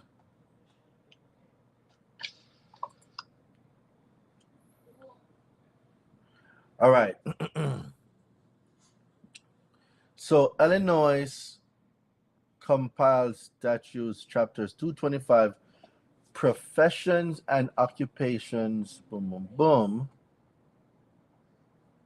So they do have a debt collections act. They have their own debt collections. Okay. Okay, so if you're in Illinois, you need to look up ICCA, Illinois. I mean ICAA. It's the Illinois Collection Agency Act. Illinois Collection Agency Act. If you're in Illinois, look up the ICAA. All right? If you're in Illinois, that will give you a breakdown of the debt collection law for your state. Man, shout out to King. This dude keeps blessing me, man. Shout out to you, bro. I am talking about the inquiry deletion letters. Do you send it directly to the creditors or do you send it to the PII information? Oh, I got you. So yeah, for the inquiry deletion letters, King, what I need you to do is those go straight to the company. So let's say, for example, if it's a collections company, not collection, if it is a car dealership, the inquiry deletion letter goes to them. I will also be adding some new stuff to that as well. So keep the ebook and the package. You will see like some updates very soon. The inquiry deletion letter is built out with a permissible purpose inside of it. All right, that's how you're gonna get those inquiries deleted. I live in Illinois. Yes, they play dirty. I can tell Illinois play dirty as hell because it took me a while to even find the law, and somebody had to find it for me. Like what is the governor there doing? Like, this information should be readily available on the state's website for consumers to get. Like, what are they using the money in Illinois to do? Shit. Got me upset. I don't even live there. She got me upset, and I don't even live there. Like, it shouldn't be that hard to find.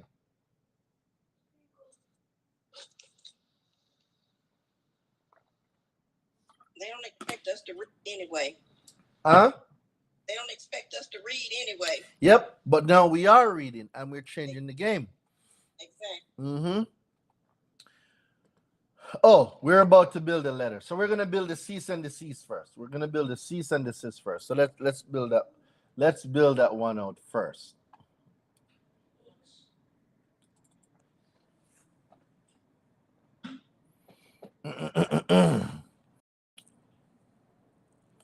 Pennsylvania doesn't need a license.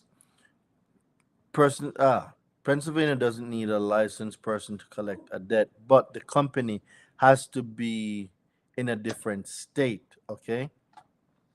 Fund corruption. That's what they do. Illinois, man, you guys are crazy. You guys are crazy. All right, we're going to build out some letters now, guys. Let me get the template ready. Boom, boom, boom. Boom, boom, boom.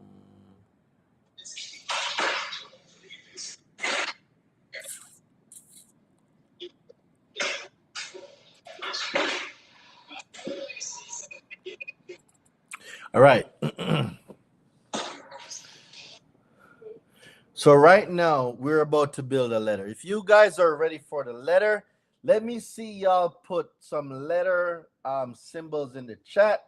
Let me see y'all put that pen. Let me see y'all put that notepad. Let me know that you guys are ready, because we are about to build. We are about to build.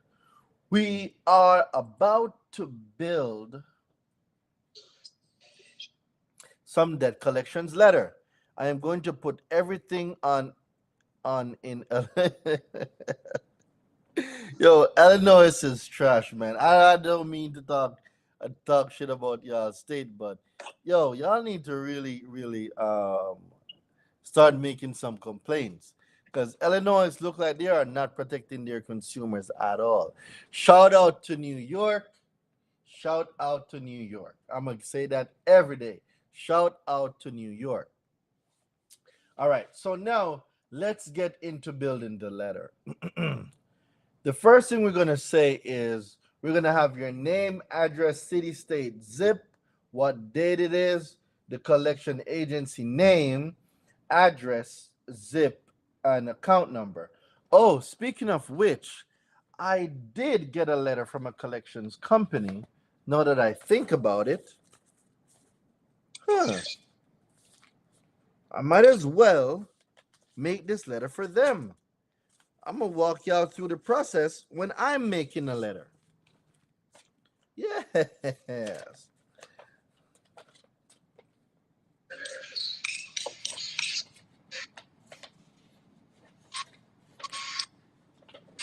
Date.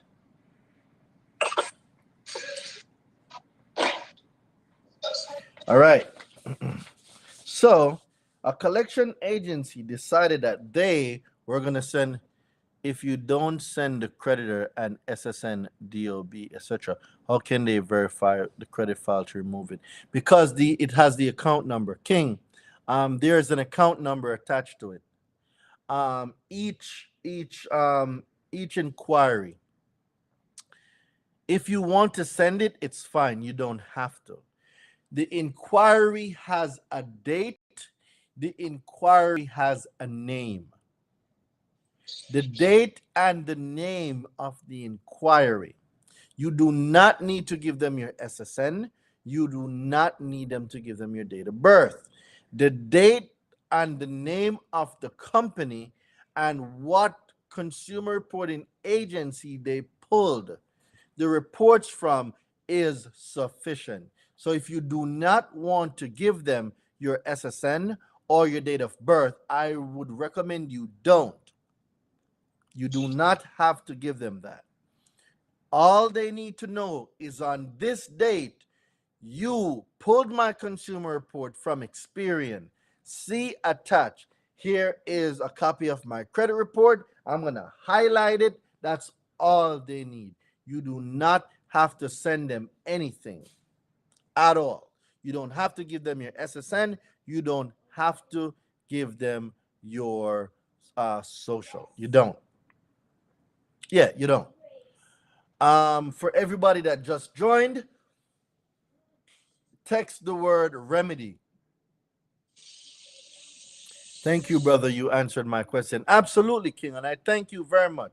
Guys, so I want to give King Knows a big shout out. He just tipped me like $20 on YouTube. Like, bro, just tipped me a whole $20 on YouTube. Shout out to you, bro. Shout out to King. Shout out to you. My man just tipped me a whole $20 on YouTube. Let's get it. All right. So in this case, the collection agency name that I'm going to write to is called, boom, boom, boom. They are called Admin Recovery. So Admin Recovery. ADMIN, Recovery, Recovery, LLC. So Admin Recovery LLC. And their address is where? All right, they're in New York. It looks like they're in New York. So this is 6225 Sheridan Drive, Sheridan, Sheridan Drive,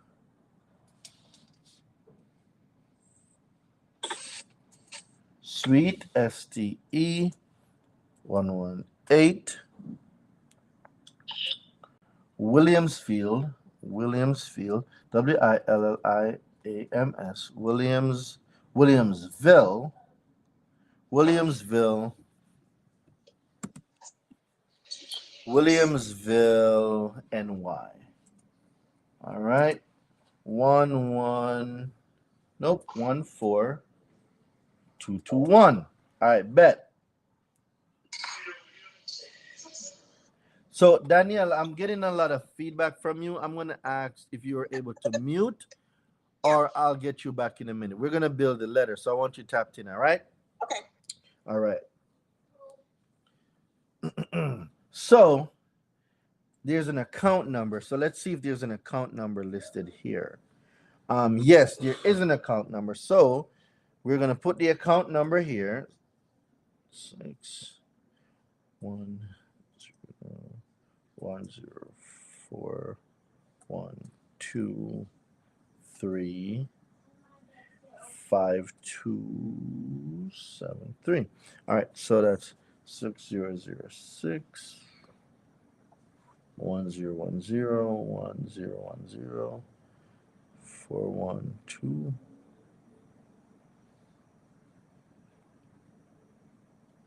All right, cool. So now what I'm going to do is I am going to find a certified mail green return receipt. 3, remember to check if they have a DCA license. Shout out to Slim. Give me 1 second. Let me go get my green return receipt and certified mail.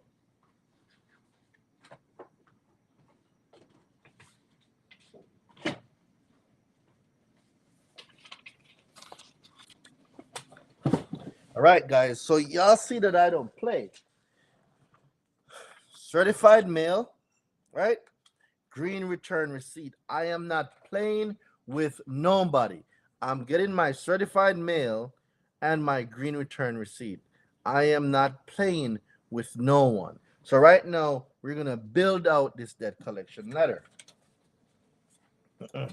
So now I have my certified mail. So let me put this in the certified mail slot. 7020245000017260. All right, 7020 2450007572. Okay, good. All right. So, guys, when you're doing it, make sure that the you're using this. So the certified mail number is at the top. So for those of you, oh, here we go. It's at the top. So this is the certified mail number. So make sure that you put this on your letter. The number is at the top. Make sure you put your certified mail number at the top. Get a whole handful of certified mail and green slips. Keep them on desk. Absolutely. I keep a stack all the time, Christopher. I keep a stack all the time. All right. All right. So the date now. What date do I want to use? What date is today? All right. So 9. Boom, boom, boom. So 9/23.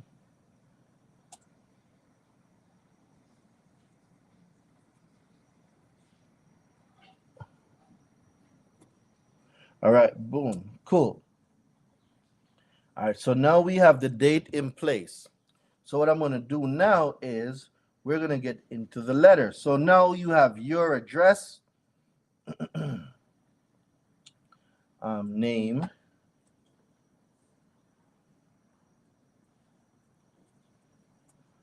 Lorraine, Avanti, address, boom, boom, boom.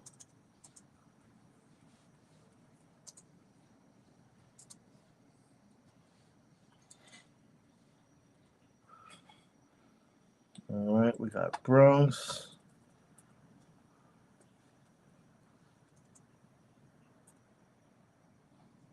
State is New York. Zip code. All right, cool. So now that we got that out of the way, so you have your name, your address, your city, your zip, you have their information, the account number, the certified mail number, the date. All right, let's get into it. So this letter will be titled Refusal to Pay. Refusal to, oh, let me put notice to agent. Notice to agent is notice to principal. Notice to principal is notice to agent.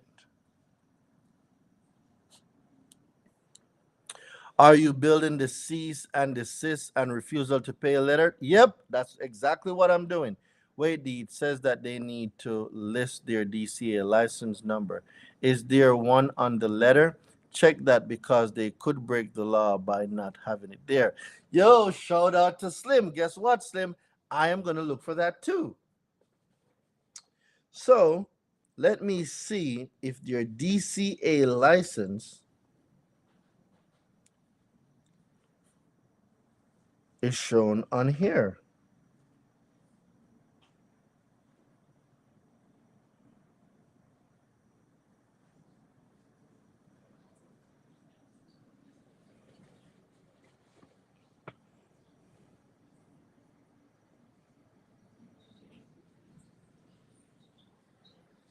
All right, I don't see anything that says it's a DCA license. There's nothing on here.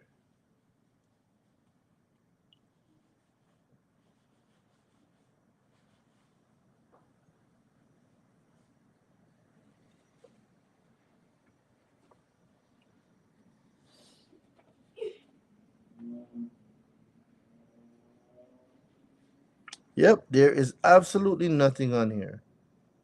Huh, hold on. I think I found it. For New York City residents only.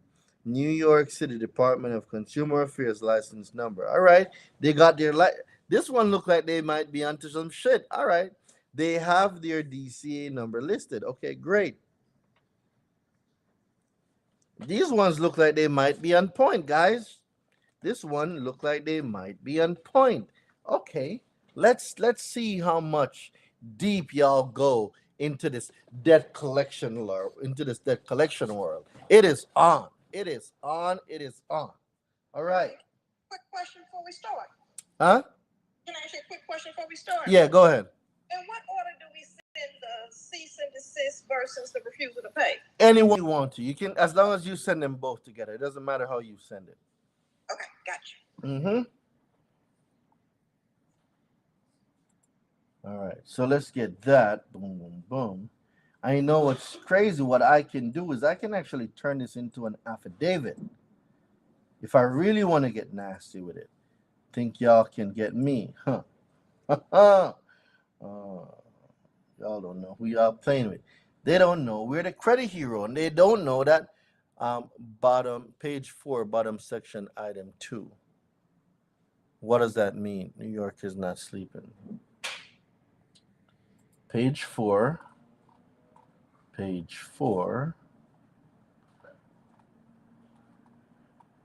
Boom, boom, boom.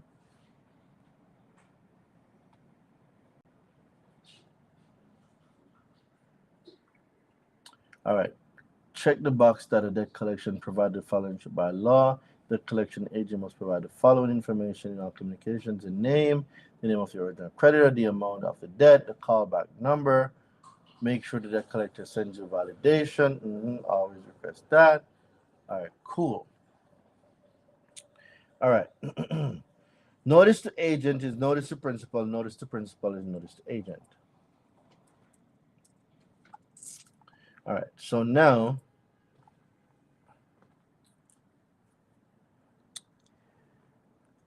admin, ADMIN, recovery.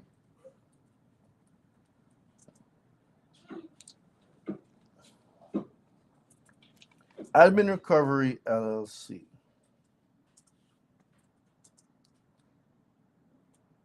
This Admin Recovery LLC. You are hereby put on notice.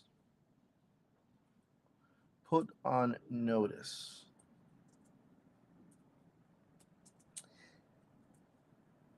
This is a refusal to pay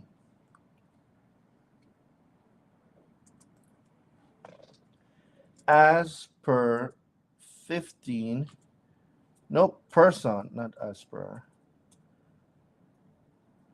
person, UNT, 15 USC,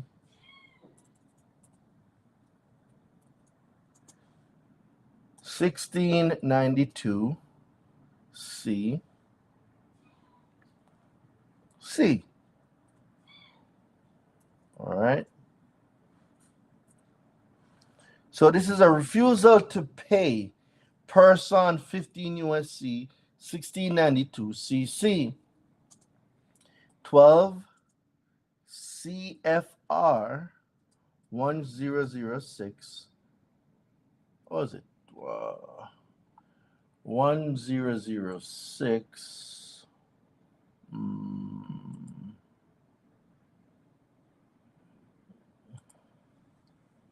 1006.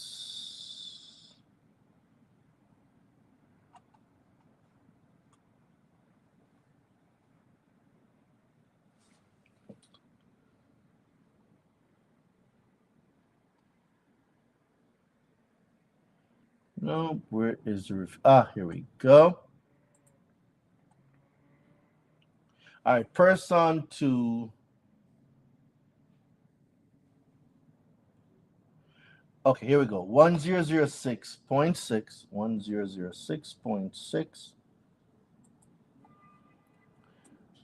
C. Guys, like when you're building these letters, it's not like a 1, 2, 3, these letters are done. See, the thing about building these letters are you have to be thinking about the different laws, and that's why I build the letters for y'all, because like I just love building them. So now this is a refusal to pay person 15 USC 1692 CC 12 CFR 1006.6 C1. So let's get that. Boom, boom, boom.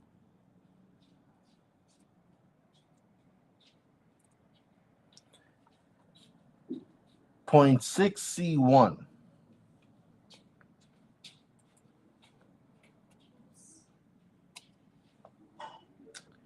You are to cease and desist, DESIST,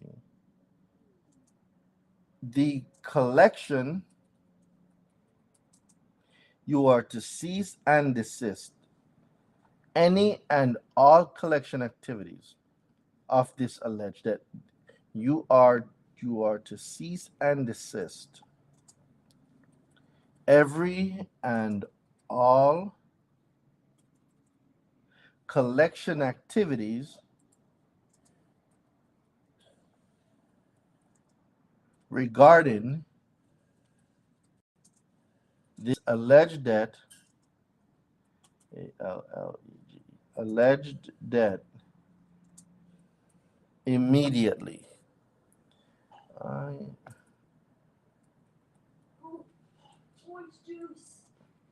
Immediately.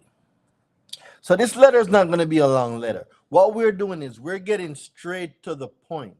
So what I'm saying is I'm addressing them by their name. You are hereby put on notice. This is a refusal to pay person 15 USC 1692 CC and 12 CFR 1006.6 C1. So what I'm going to do now is you are to cease and desist every and all collection activities regarding to this alleged debt immediately.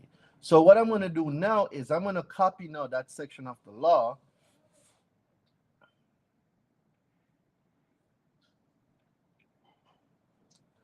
I am going to copy that section of the law, and I am going to now put it now as my reference. So now on the letter, after I make that statement, I am now going to provide the proof. It's not what you know, it's what you can prove. So now what I am doing is I told them what law I'm using. I'm telling them what I'm saying, and now I am going to use the law now to back it up. Wait, can they collect without an original of the contract? It has nothing to do with a contract, Slim. You can ask about the contract, but when we speak about what is required under the FDCPA, a contract really isn't one of them.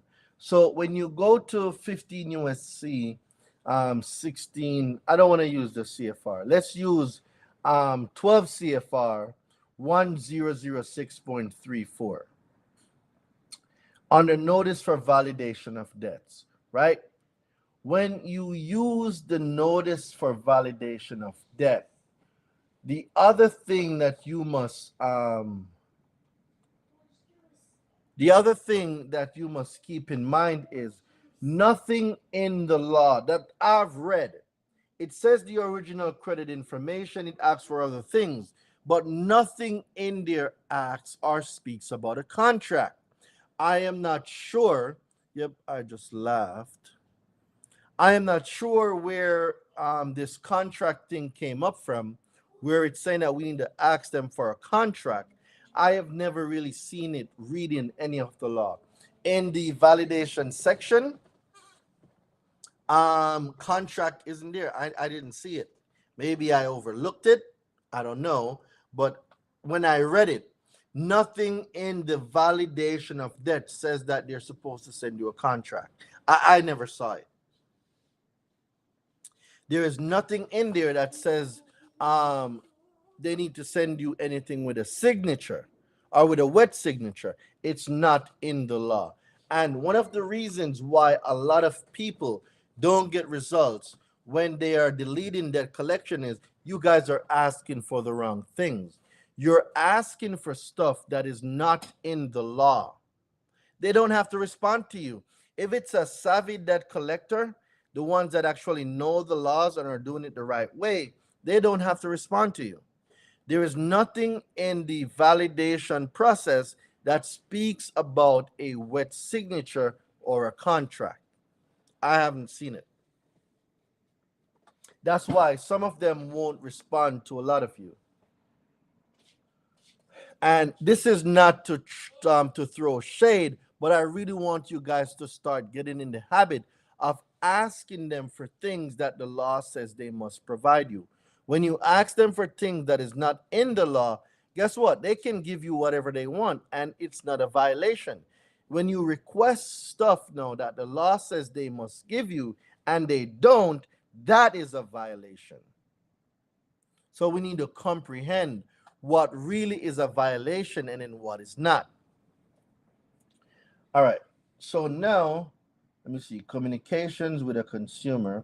after refusal to pay or cease or desist.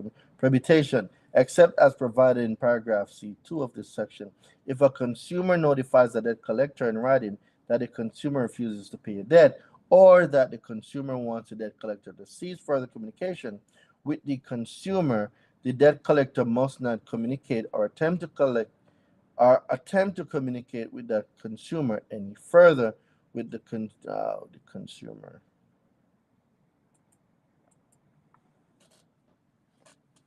All right. So now I'm letting them know what it is. So guys, your letters don't have to be long. They don't. Because for this letter, all I'm saying is, yo, cease, you are to cease on, where am I? You are to cease and desist every and all collection activities, including but not limited to any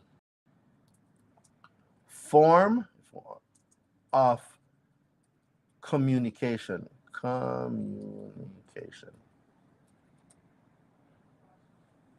All right.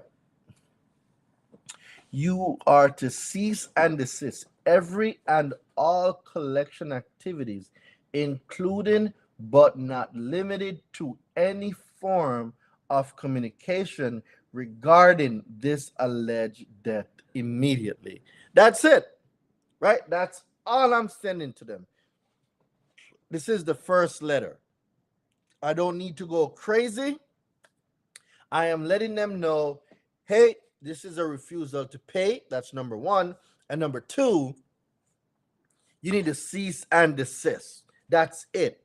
I am not going in no long conversation with them. No, nothing at all. Because I know when I send this letter out, they can only respond to me in one of three ways. Remember, if you add validation to this letter, it changes the response.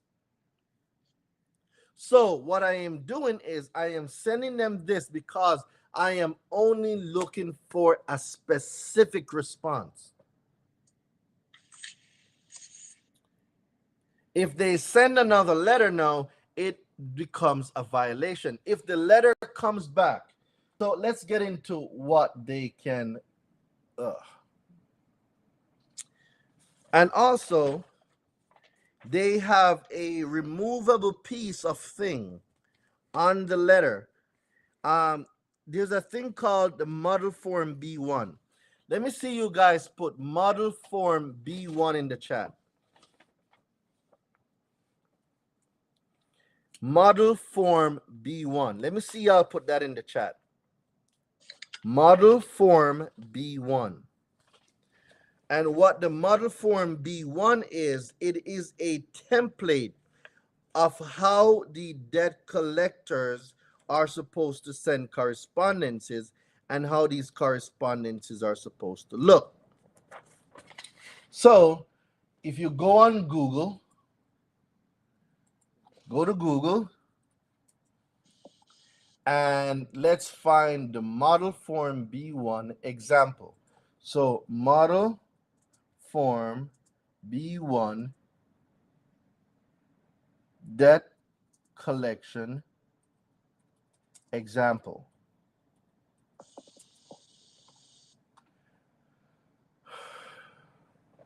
Model form B1 debt collection example. So let's go to images. The model form B1 is supposed to look a particular way. You can find it in the appendix section of 12 CFR 1006. I think it has a copy too. Say again? I think the CFPB has it on their website too. It's on the CFPB. It should be also on the FTC website. So the letter, it's supposed to have a specific look. There's a specific way this letter is supposed to look. And so far, admin recovery, they've been checking the block off. I have not seen a violation yet.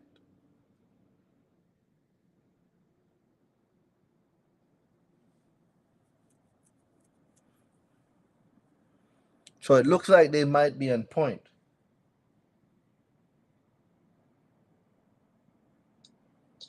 They're definitely using the model form B1.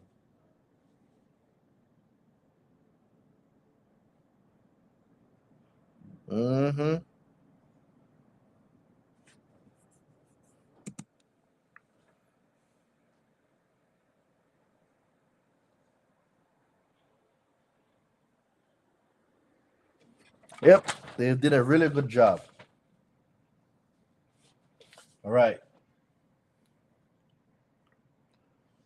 So now we know they can only respond in one of three ways, and they must follow the model form B1.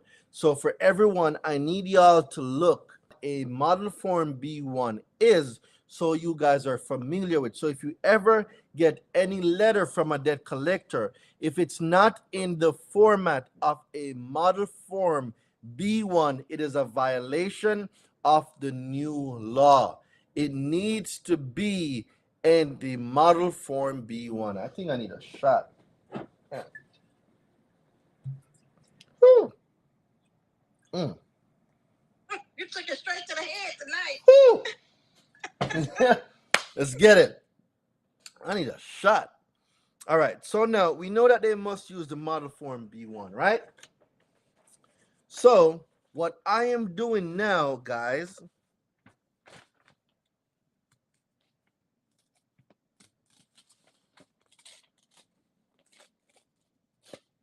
all right, cool. So now the model form B1 is here. There's a removable end. You take that removable end, and then now you are supposed to check some boxes on it. All right, check all that apply. How do you want to respond? I want to dispute the debt because I think this is not my debt. The amount is wrong. Other, describe on additional page or attach. All right, so this is other. So I'm going to check other because I am sending them my refusal to pay.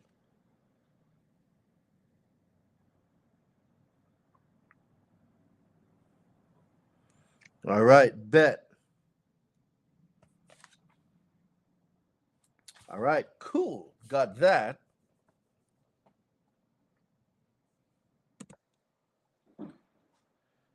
So now what I'm going to do is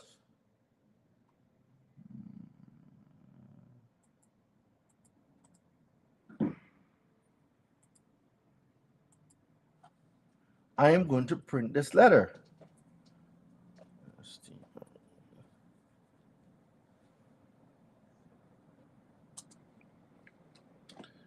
So like I said, this letter doesn't have to be crazy. Like, so I have the DCA license, no parking rule, refusal to pay. All right, I won't be doing that part right now. I'm going to send this out. So we'll use part 2 of the letter. We'll see what they say when they respond. Boom, boom, boom.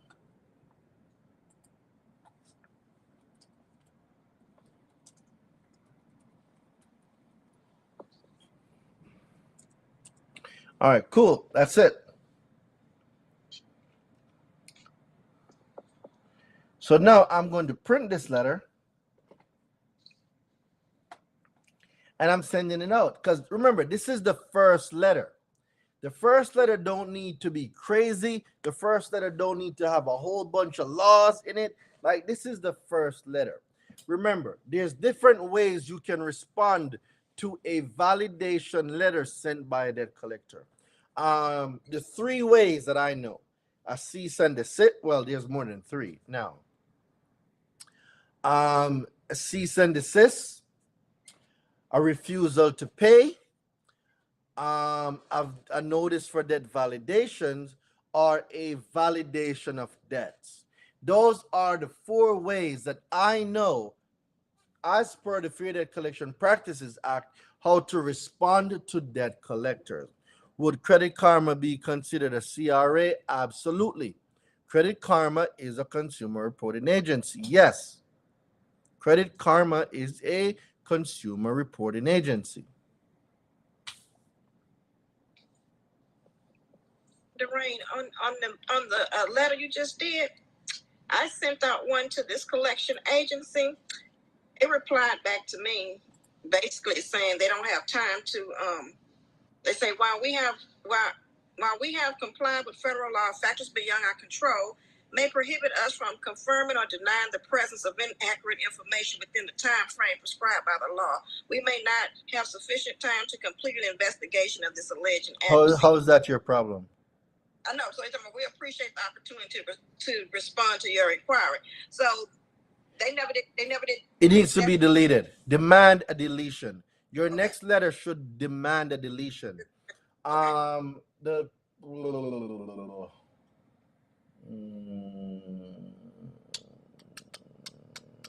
where is it? Because now we're talking about FDCPA violation and FCRA violation, but more specifically, 15 USC 1681 S2. Okay. So in that letter, tell me what they said again. Let's build a letter. Tell me what they read everything. Okay, say, dear my name, thank you for your inquiry regarding the above reference accounts. In response to your request for validation provided herein as the materials obtained from the creditor that responds to account, they have the account number. Then it says, while we have complied with federal law, factors beyond our control may prohibit us from confirming or denying the presence or inaccuracy within the time frame prescribed by state law. We may not have sufficient time to complete an investigation of the alleged inaccuracy. We appreciate the opportunity to respond to your inquiry. Yours truly, Trans World Systems, Inc. And then they have at the bottom, this is a communication from a collector. Those two from Trans World Systems, Inc. are recorded. And me, this was a medical bill. They actually sent copy of a bill. Then me what I think is my PHI because it here my diagnosis. Your what? It has my diagnosis on Oh here. my God. I You do know you can also sue the hospital, right? It was from a hospital. Well, it was from a digestive consultant. You know, they were the consultants, but they gave them my information, like my diagnosis, what medications I was given at the time. What? Yes. You can, bruh. I want you to go find the medical collection letter in the university. Okay. I want you to go read the laws in there. This is a fat lawsuit ready to happen. Okay. 15 USC 6801. 15 USC 6801. 801. 15 USC 6802. Okay. I want you to look those up. 15 USC 1681 A4. 1681 A4. Okay. We're talking now HIPAA. Right. Look up the HIPAA violation. Yeah, that's what I was doing yesterday. Of release. This is your private information. Right. So now we're talking about a breach of trust and confidentiality. Okay. So I want you to look those up. I want you to read those laws, and I need you to read the debt collection, the medical debt collection letter, and you need to start putting together your packet for your lawsuit. Okay. Do you have your book already? Yes, I do. You know what book I'm talking? Okay.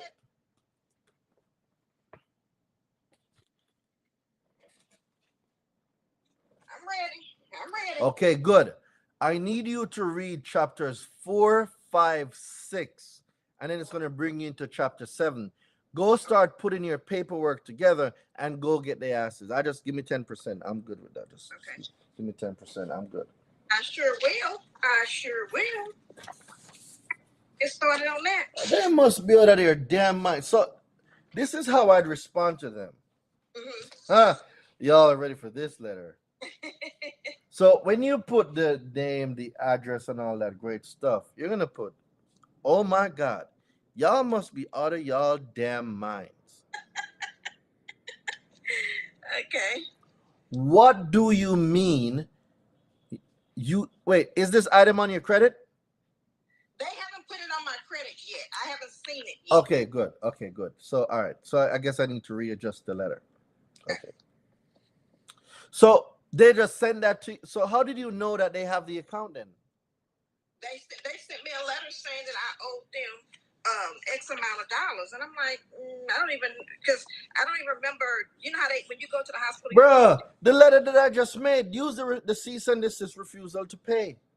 Okay. Remember, it's not a violation yet. Well, kinda, but they haven't put it on your credit reports yet. Right. That's where the real money is. But why would they have given them all my personal information? You know, That's where you go to the hospital. Okay. This is where now you gotta read chapters 4, 5, and 6 to go after the hospital. Yeah, that's okay. That's what because the debt collectors really they haven't done anything yet. Right. It's the hospital. It's the hospital. Motherfuckers. I'm sorry. Yeah. I'm sorry. Anyway, so let's go over the letter. Let's go over the letter. Okay. This letter that I just made is the exact letter you need to send out. Okay. All right. To whom it may concern, notice to agent is notice to principal, notice to principal is notice to agent. What Transworld, whatever their name is, right? You are hereby put on notice. Okay. Damn, I forgot on this letter. Where is it? You are hereby put on notice. Hereby put on. You are hereby put on notice. This is a refusal to pay. Okay. Person 15 USC 1692 CC 12 CFR 1006.6 C1.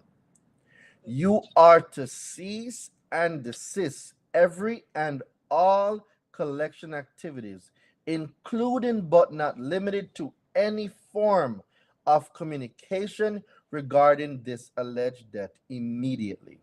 Okay. Communications with a consumer after refusal to pay or cease communication notice. Prohibition, except as provided in paragraph C2 of this section, if a consumer notifies a debt collector in writing that the consumer refuses to pay a debt collector, pay a debt, or that the consumer wants the debt collector to cease further communication with the consumer, the debt collector must not communicate or attempt to communicate further with the consumer. You're going to put your name at the bottom. You're going to send it certified mail, green return receipt. That is all. Right now, it's the beginning steps. We need to start setting them up for the violations. Okay. Gotcha. Right. Thank you. So, guys, if that letter was simple and if it was fire, let me see some fire in the chat.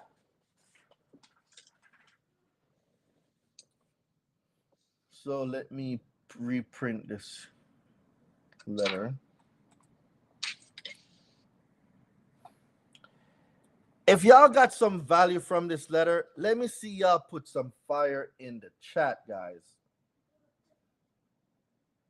Let me see y'all put some fire in the chat because I am printing my letter now and I will be sending this out.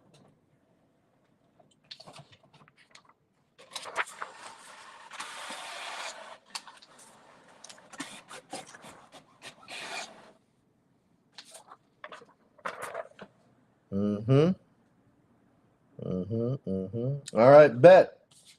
Certified mail, green return receipt. Y'all know what time it is. The credit hero ain't playing.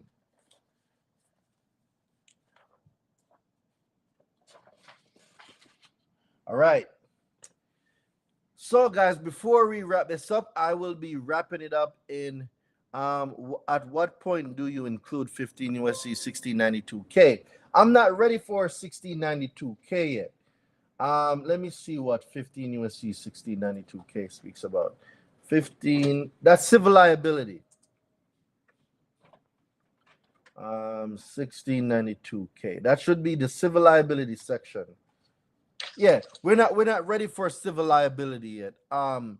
Big G, we're not ready for civil liability yet because we need to set them up for the violations. They haven't really done any violations yet because they didn't put it on her credit report yet. So for those of you who don't know what the section she is referring to, 15 USC 1692K is civil liability.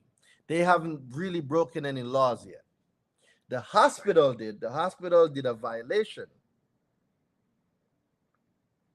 So now you need to go after the hospital.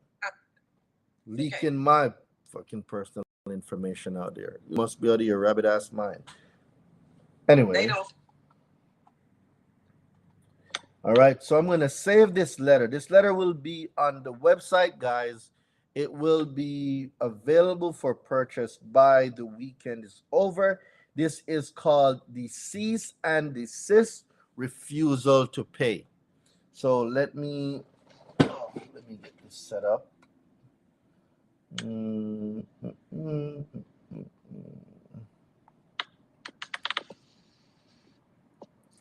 right, let me save this.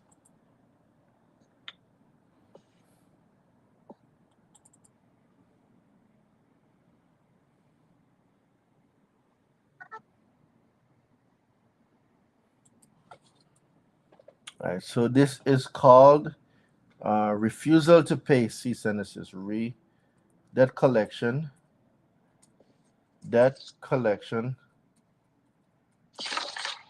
refusal to pay, refusal to pay, cease and desist.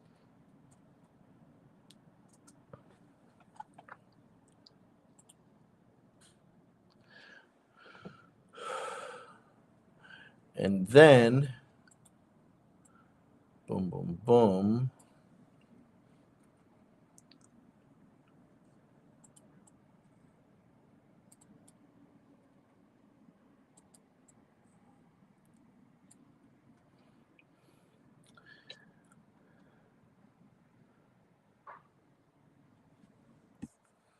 All right, guys. So I'm just making some final edits to this document before I send it over to the team.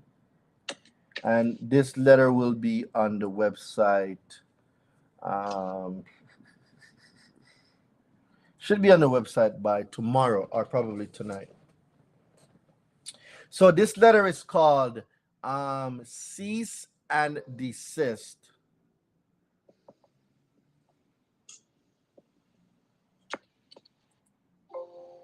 This is called a cease and desist or refusal to pay, or refusal to pay, cease and desist, either one. But they did for my situation on my credit report from a collection agency. Big, I don't know what your situation is. That is why I can't specifically speak on it.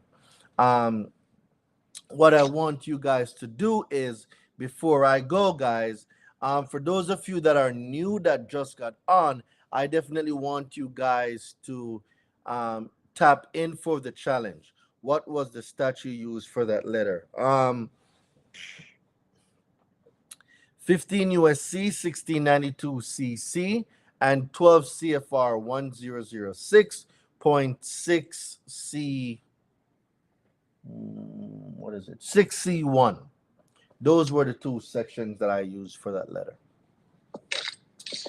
Guys, for those of you that just joined, I want you guys on my challenge. I am doing a 5-day credit deletion challenge where I'm going to show you guys how to delete any account from your credit. I have 50 seats, 50 seats for general admission. So it's a first come, first serve basis. 50 seats, guys. And all you need to do to reserve your seat is text the word challenge and follow the instructions. Text the word challenge to 917-810-3329. That's text the word challenge to 917-810-3329. 810-3329. And what we are doing is the 5-day challenge. I'll be teaching you how to delete collections without paying for it. I am going to teach y'all how to delete student loans. I'm going to teach y'all how to delete any account from your credit. Let me see some of the accounts so I can take notes of them. Let me see some of the accounts. The book that I had hold up is called Suing Debt Collectors. Suing Abusive Debt Collectors. Right? Suing Abusive Debt Collectors. This is one of the books that I am currently studying. It is called Suing Abusive Debt Collectors. I am currently studying this book, and everyone in my university is studying this book right now because we need to know how to protect ourselves and go after them the same way they come after us. All right. So with that being said, guys, I want everyone to have a great evening. It's been a pleasure. The replays will be saved, of course. It will be on my IG. It will be on my YouTube channel. Facebook, you guys will have it as well. LinkedIn and Twitch, you guys will have all the information. Like I said, before you go, I asked them for debt validation and they send me a receipt. That is a violation. CC Posada or CCPOSADA. Make sure you get some tickets, bro. Make sure you get some tickets to join the challenge. I'm gonna teach you some stuff. Make sure if you get general admission, we won't be able to conversate. I recommend you getting a VIP or a platinum or an ultra ticket. You can bring the response, and I'm going to break it down to you and provide some resources for you to get that collection deleted. If they send you a receipt, that is a violation. I'm going to say this one more time. If any debt collector sends you a receipt, it is a violation of the FDCPA. Nothing in the FDCPA says they're supposed to send you a receipt. Ooh, somebody just tipped me $2 again. Let's go, Miss Anissa. Let's go. Hunjin, I just saw that you had your hand raised. I was not looking at the screen. If you can hear the sound of my voice, I did accept you as a speaker. If there's something that you'd like to say, definitely go ahead and say it. No, this was just some questions that I had previously regarding just this form of attack when certain things have occurred. Mm-hmm. And so I got hit by a car a while back while I was walking my dog, so did not have I'm the very bandwidth sorry to to hear deal about that. with credit reports when I wasn't really using it for anything. Mm-hmm. But a building that I lived in, I had sued them. They paid part. Sheriff's Department then, seized money from their account, and then they kept sending stuff to a credit reporting agency. Mm-hmm. Now, here's the thing. It's been like 7 years now. Okay. And I plan on doing the cease and desist letter that you have mentioned of the, quote, alleged debt. And I understand that's enough to begin with because they have to respond in a certain way. And I don't need to go into it's not valid, it's not long ago. But regarding my credit report, Mm-hmm. can I just contact TransUnion or whoever and be like, this is from over 7 years ago, regardless of whatever? Yeah, that's called a statute of limitations. So for negative or derogatory items, after 7 years, they must fall off. So what you'll do now is, remember, it's not what you know, it's what you can prove. Right? And if the items have been on there over 7 years, what you will let them know is the letter you will need is called a statute of limitations letter. And basically, you're going to write Experian, TransUnion, Equifax, and you're going to say, notice to agent is notice to principal, notice to principal is notice to agent. Attention, you are hereby put on notice. The accounts listed below are past the statute of limitations for reporting on the consumer report bearing my name. Accounts, whatever they are, just list them off.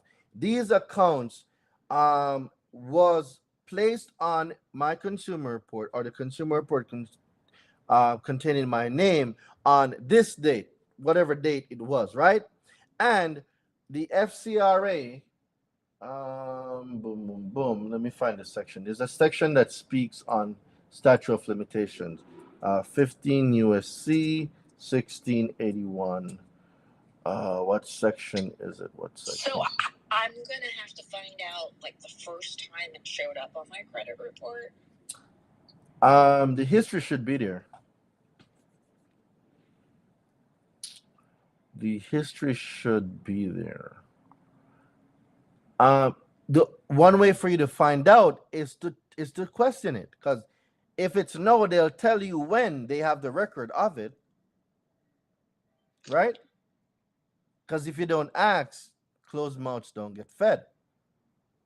So simply, if I don't know, but I do know it's definitely passed, because California, I think it's 4 years, but this is like 7 years now. No, there's two statute of limitations. There's different types of statute of limitations.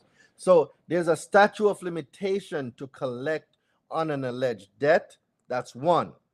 There's also a statute of limitation for an item to be reported on your consumer report.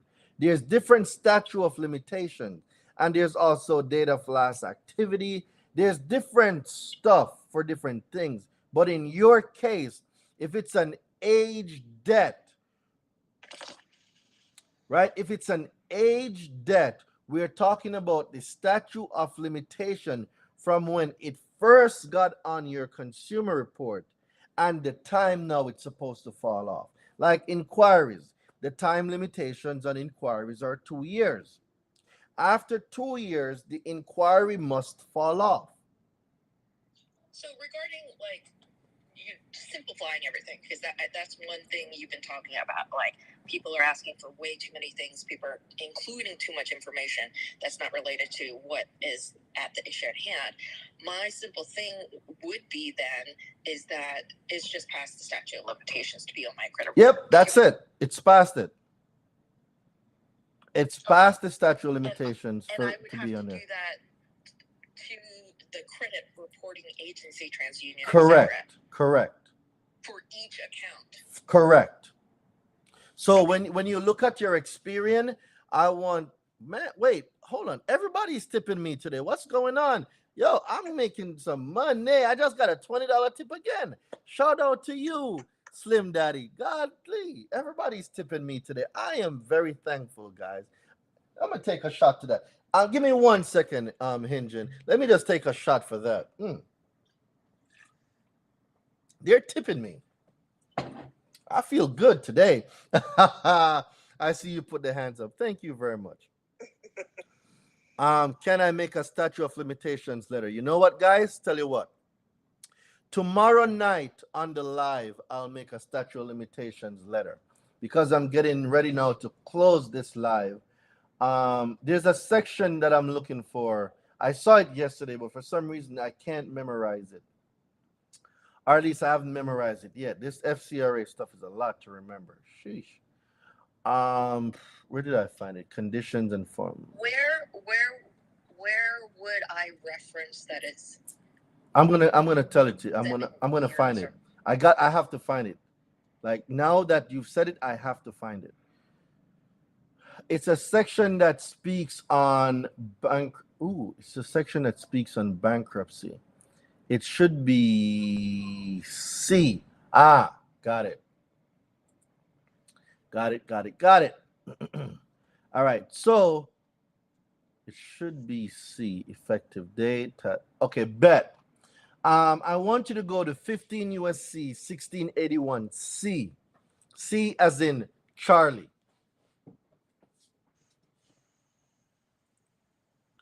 when you go to 15 USC 1681C, the statute of limitations letter will be built from this section. 15 USC 1681C. This is the section that I will be building the statute of limitations letter from. So, were you able to pull it up, Hinjin? Oh yeah, I already have it. Yep. Sorry. So you're gonna see now the time limit for different accounts. You see it? Civil judgments, arrest records, blah blah blah. It's gonna show you that derogatory items have like 7 years, paid tax lien got 7 years, accounts placed for collection or charge off to profit and loss, which antedate report for not more than 7 years, right? So, are any adverse item on the record of convictions of crimes and antedates report by 70 years, like it's going to tell you the name, address, and telephone number of any medical information furnished. Like it's going to break down to you the statute of limitation for these things. Key factor in credit score information.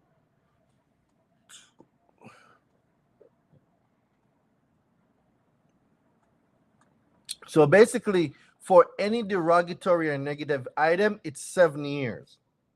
So basically, I just reference. Yeah, you're going to refer this section. So let's build a letter. You want to build a letter right now? I just referenced section A4. Accounts placed for collection or charged to profit and loss, which antedate the report by more than 7 years. By more than 7 years. So what we're going to do now is we're going to say to whom it may concern, right? No, fuck that. We're not going to say to whom it may concern. Let's find somebody in there. Let's go find like the CEO of TransUnion. Let's find them. We can Google these people. They're not hidden. We'll find them and we'll address the letter to them, right? And what we're going to say is this. It has come to my attention that you are reporting a negative and or derogatory item that has passed the statute of limitation for this item to be reported. 15 USC 1681C requirements relating to information contained in consumer report. A4, accounts placed for collection or charge off to profit and loss which antedate the report by more than 7 years. It has been more than 7 years since you list the accounts now has been reported. As per the Fair Credit Reporting Act, these items must be deleted once they are past the statute of limitation or the time barred for them to be reported. Delete these accounts immediately from my consumer report. Nothing crazy, straight to the point. We are using this section of the law. That's it. Like it's nothing crazy. All right. CEO is Chris Cartwright, by the way. Damn. Yo, we need to talk. You are quick. You are quick. We need to have a conversation. You are quick, and I love that. No, it's it's pretty easy. Mark Berger for Equifax. It's easy because that's your superpower. Your superpower is to find things. I am convinced that your superpower is knowing how to find things. Knowing how to find answers. There you go. I am 100% convinced that's your superpower. Like the way you find things is faster than anybody that I've spoken to. Well, thank you very much. You're absolutely welcome. So we definitely need to have a conversation. All right, guys. So you see, y'all even got a bonus letter. Y'all got a whole bonus letter. So I'll go more in details tomorrow in terms of building it. I want you to follow me on Instagram as well. Hunjun, I want you to follow me on Instagram as well.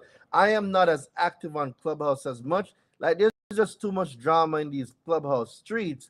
And people in Clubhouse, they rather gossip, to be honest. They rather gossip than to learn items that's going to really change their lives. But I'm here every week, and what I'll do is I'll probably just keep going. I'll probably just keep going and giving Clubhouse some love. How you doing, Queen? Thanks for joining us. Can you hear me? All right, I don't think she's able to hear us.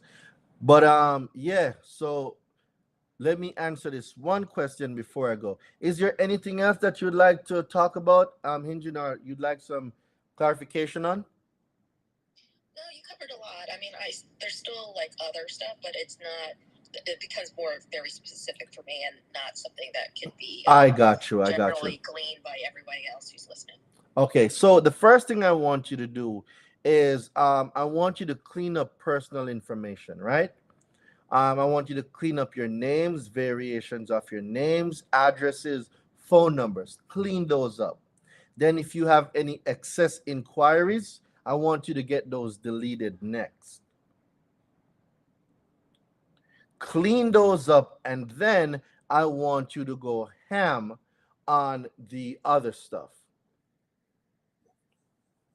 Because sometimes when you have old addresses and old names and stuff, like that won't affect your statute of limitation letter. It's not going to affect your statute of limitation letter, but it might affect other accounts that you want deleted. So what I say is get those names cleaned up, addresses, phone numbers, then get those inquiries deleted, and then you go straight for the kill. Okay. I have another thing, but that's probably a whole conversation. All right. So tell you what, come back on tomorrow. I'm gonna open up a Clubhouse tomorrow. Normally I only do Clubhouse every Friday, but for you, I'll open up a room tomorrow. So we'll get that going. All right. Yeah, I just got all these corporations like doing these, really shady things. Well, let's get paid. Shit. There you go. All right. All right, cool. You're absolutely welcome. How you doing, Queen? What's going on? Hi, Lorianne here. How are you? Thank you so much for actually accepting the request. So I actually just recently started following you and just found out about my situation. I've had good credit and everything, but I travel every year. I move out of state to a new state. And I got this credit card because, when you go to the store, they want to push you into getting new credit cards and give you this 15, 20% off. And I'm like, okay, let me get it. It was pennies. I'm telling you, like $100, right? And I got it on credit. I left the state. The account was under a different address, different phone number, actually also from my old phone number. And they just called me, the collection company, saying, hey, you have this set. I'm like, no.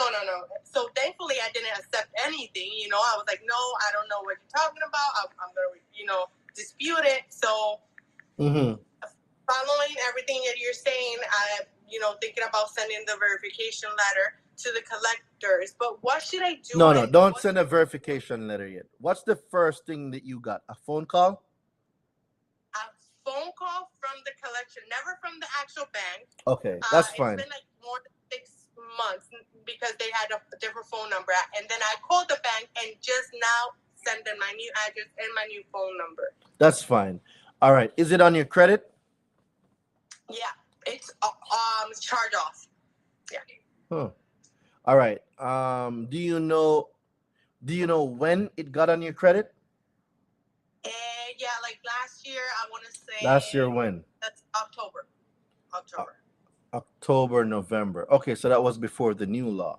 All right. You sure it was October? Can you find out if it was October or November? It's very important. October, November, December. It's very important that you find out which one. The reason why it's important, the new law went in effect November 30th. So if it was before that, it's the old law. But if it's after, it's the new law. So it's important to find out which time period it was in. The next thing is, so when it got on your credit, did they ever send you any correspondence to validate the debt? Not like I never physically. I never received anything from me. Like if I would have known, trust me, I would have paid that. Like, all right, cool. So what the letter we just built? Did you hear the letter we just built? no, I was not following now. Bruh, you missed a whole letter, bruh. Yeah, I know. Well, I'm gonna go back. Are you gonna leave on YouTube at least? Yeah, it's gonna be up on YouTube. Yeah. Well, since you're 5 p.m. Yeah. Yeah, We're gonna it's gonna be posted on YouTube. So what you're gonna do is you're gonna revisit it. Basically, what you're gonna send them is this is called a refusal to pay and a cease and desist. So basically, you're gonna send those out first.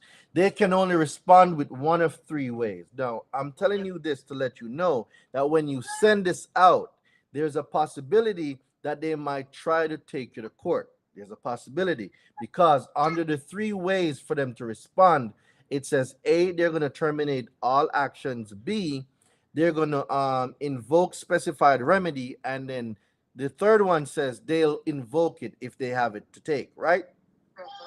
So what you're going to do is, and since it's already there, we might even take a different approach to it. Ooh, I got you. We're going to do a notice for validation of debts. That's what we're going to do. Take your phone out for me right now. I'm going to give you some resources. This resource you're going to have to pay for, but I promise you, well, I don't like making promises. Your knowledge of debt collection right now will move from a 0 to a 10. Text the word validation. I want you to text it to me. So text the word validation to 917-810-3329. What you will get is called my debt collection killer pack. It has a workbook and about 12 letters in there, right? I believe you might have to add me as a contact and then the link is going to show. But once you do that, you're going to see the debt validation letter pack. And what you're going to do now is you're going to follow the workbook because you need to know what the new law is asking. There's letters in there, but in order for you to make the letters work, you need to know what's in the letter and how to use it. So there's a specific letter called a notice for validation of debt per Son 12 CFR 1006.34. You're going to send them that letter. And by the time you finish the workbook, you're going to comprehend what they need to send you, how they need to send it. Earlier, I spoke about a model form B1. Write down model form B1. Any correspondence that they send from you must have it has a specific look. It's called a model form B1. And you can find the model form B1 in the appendix section of 12 CFR 1006. That's the regulation F, aka the new debt collection Act. So when you go there in the appendix section, you will see what the model form B1 looks like. I know this is a lot to take in right now, but once you go over this, you get the debt collection killer pack. It will all make sense. It just might not make sense right now because you're learning all of this right now. But once you get the debt collection killer pack, you will be all set because in there, you're going to get a webinar where I am breaking down debt collection. And it's going to be absolutely, it's going to be detrimental to your success. Like, this is how we win. We win with new information and learning how to play the game better than they are. And that's really it. So even though your credit took a hit right now, it's a small hit because your comeback is going to be even better. So, yep. So for everybody,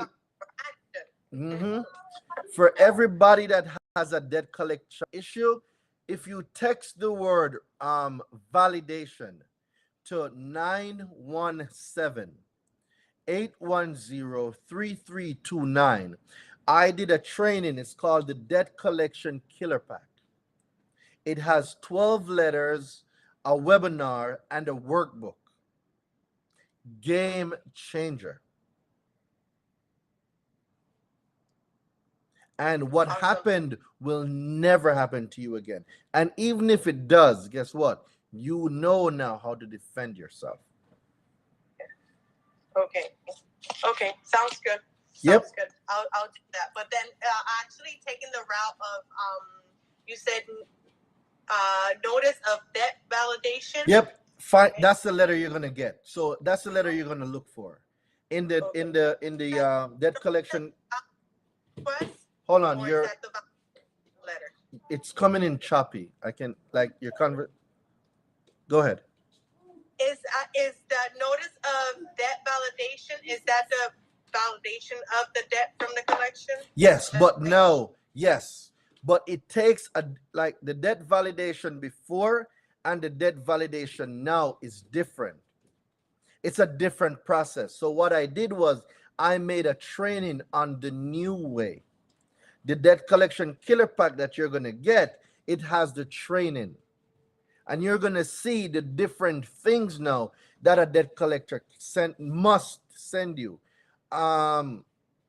Before, debt collectors used to send people like a screenshot of a receipt, or they'll send them like a payment history, or they'll send them stuff that is not in compliance with the law.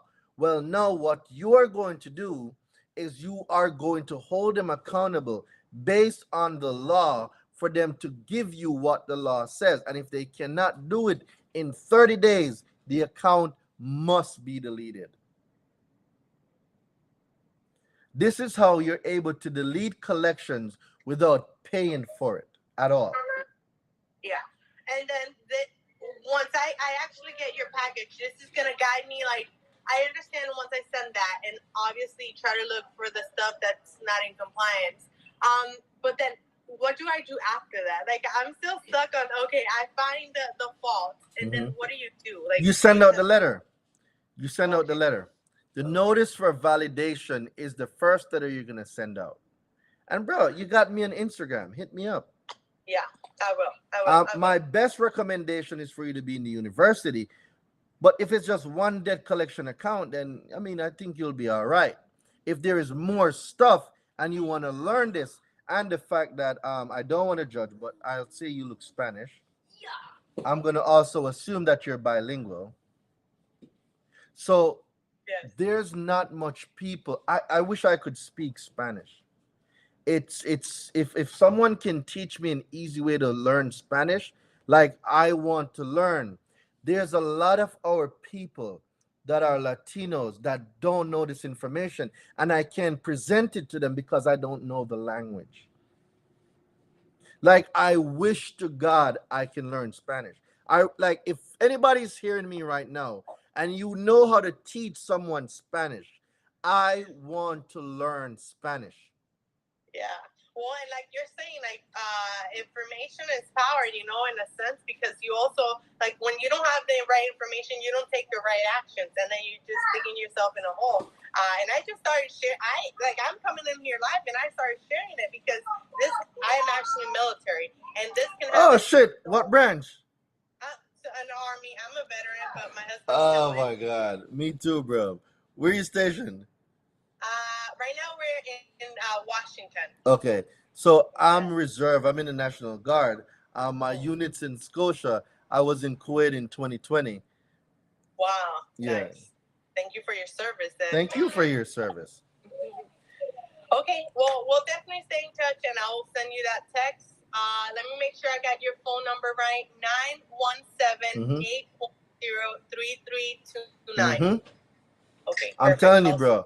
The Spanish and Latina market is untouched, and I don't speak the language. So listen, if you know it, is Rosetta Stone still a thing? Because I'm telling you, I need to learn Spanish like yesterday. You're from the island. I'm an island boy. Can I make one more assumption? Let's see if I'm correct about this one. I want to say Puerto Rican. Of course. Yeah, got it. Okay, well, thank you so much. Have a good night. Thank you, everyone, and continue to follow him everywhere. YouTube, Clubhouse, Instagram. I appreciate you, and let's get some wins. Let's get some wins and get that damn thing off your credit. What you know? What a lot of people don't know about the military too, and credit, it can affect your security clearance. I've seen so many people lost their security clearances because of debt collectors. Debt collectors, bro, have people in high positions lose their security clearance because of items just like this, 100 damn card that nobody even remembered about. Dropped on there, it stayed on there, it becomes a charge off, it becomes a negative item. Your security clearance, they go in for your annual or for your every what? Now I think it's every 5 years or every 8 years to do your renewal. They see it, it becomes an issue. I've seen people lose their clearances, and for some deployments, you can't deploy if you don't have a security clearance. Like there's so, bruh. And another tip that you probably give them, but just continue to follow your credit report. You know, your free credit like 3 times a year, so that way that doesn't happen. Because I didn't do it, and I was like, oh shoot, you know, I just found out now. So see, when I was deployed, I went to the sergeant major. And I told the command sergeant major that I wanted to teach this to people in the military. You know what they told me? They have this resource called the fuck is it called? Military One Source. Bruh, Military One Source. I'm like, if that was the case, why are there so many soldiers here with bad credit? And the bad credit affects their security. Like they weren't focused on it. And I don't know why they don't put 2 and 2 together. If a soldier's finances are not in place, that soldier cannot be effective for the mission. They don't care. You know what? Next man up. Go deal with your issues. You lost it. We'll reduce your rank. It's like, and I looked at them and I'm like, y'all just be fucking failing people. And I just walked off. That's so true. That should be something that they also do. Because, I wish. I'm telling you, I tried. For a whole year, I tried. I was like, man, fuck y'all, honestly. So now I wanna revisit that, but I need to find a different approach. Maybe I need to find somebody above him. But I'm still trying to figure it out. Because sometimes rank don't mean nothing, but actual, you know, getting around the community and being important to them, you know, because Bro, I want people in the military to learn this. They should. I want them to learn it. I'm just having a hard time figuring out how. Like, I know a lot of stuff, but I don't know everything. Like, this is one of the things that I want to figure out so I can bring it to the military.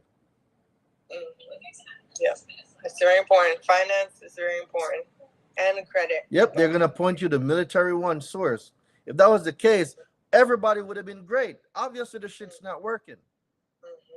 But hey, they will sharp class you to death. 10 sharp class for the year, but no finance class.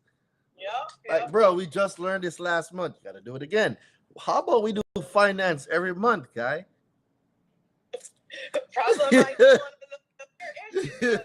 How about we tell the soldiers not to go outside on their first paycheck to go buy a Camaro, and then the shit gets repossessed 2 months after?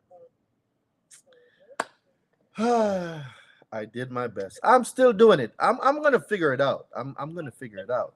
Yeah. You just get around the right people, and I think eventually people will caught up. You know, like actually interacting with them and stuff like that would definitely help. And getting, like I said, getting more people involved. Like I will make sure I spread the word about, because I just found you on YouTube and Instagram and everything. I'm like, I am grateful. Thank you so much. Thank you. Very grateful.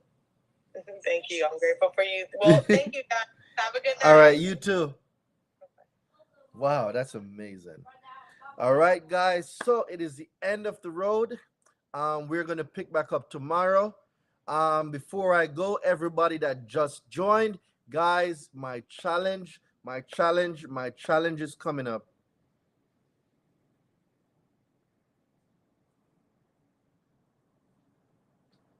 Okay, I guess Instagram just decided to end. Bruh. Instagram just ended my whole life. Like, what's up? I didn't even get to post the damn thing. Wow. Bruh, Instagram did me dirty. I guess we won't be able to save that live on Instagram. All right. All right, guys. So have a great evening, everyone. For those of you that just joined, that's on YouTube, Facebook, LinkedIn, or Twitch. Guys, don't forget to join the challenge. Text the word challenge to 917-810-3329. That is 917-810-3329. Everyone have an amazing night from your favorite island boy. I'll see y'all later, all right?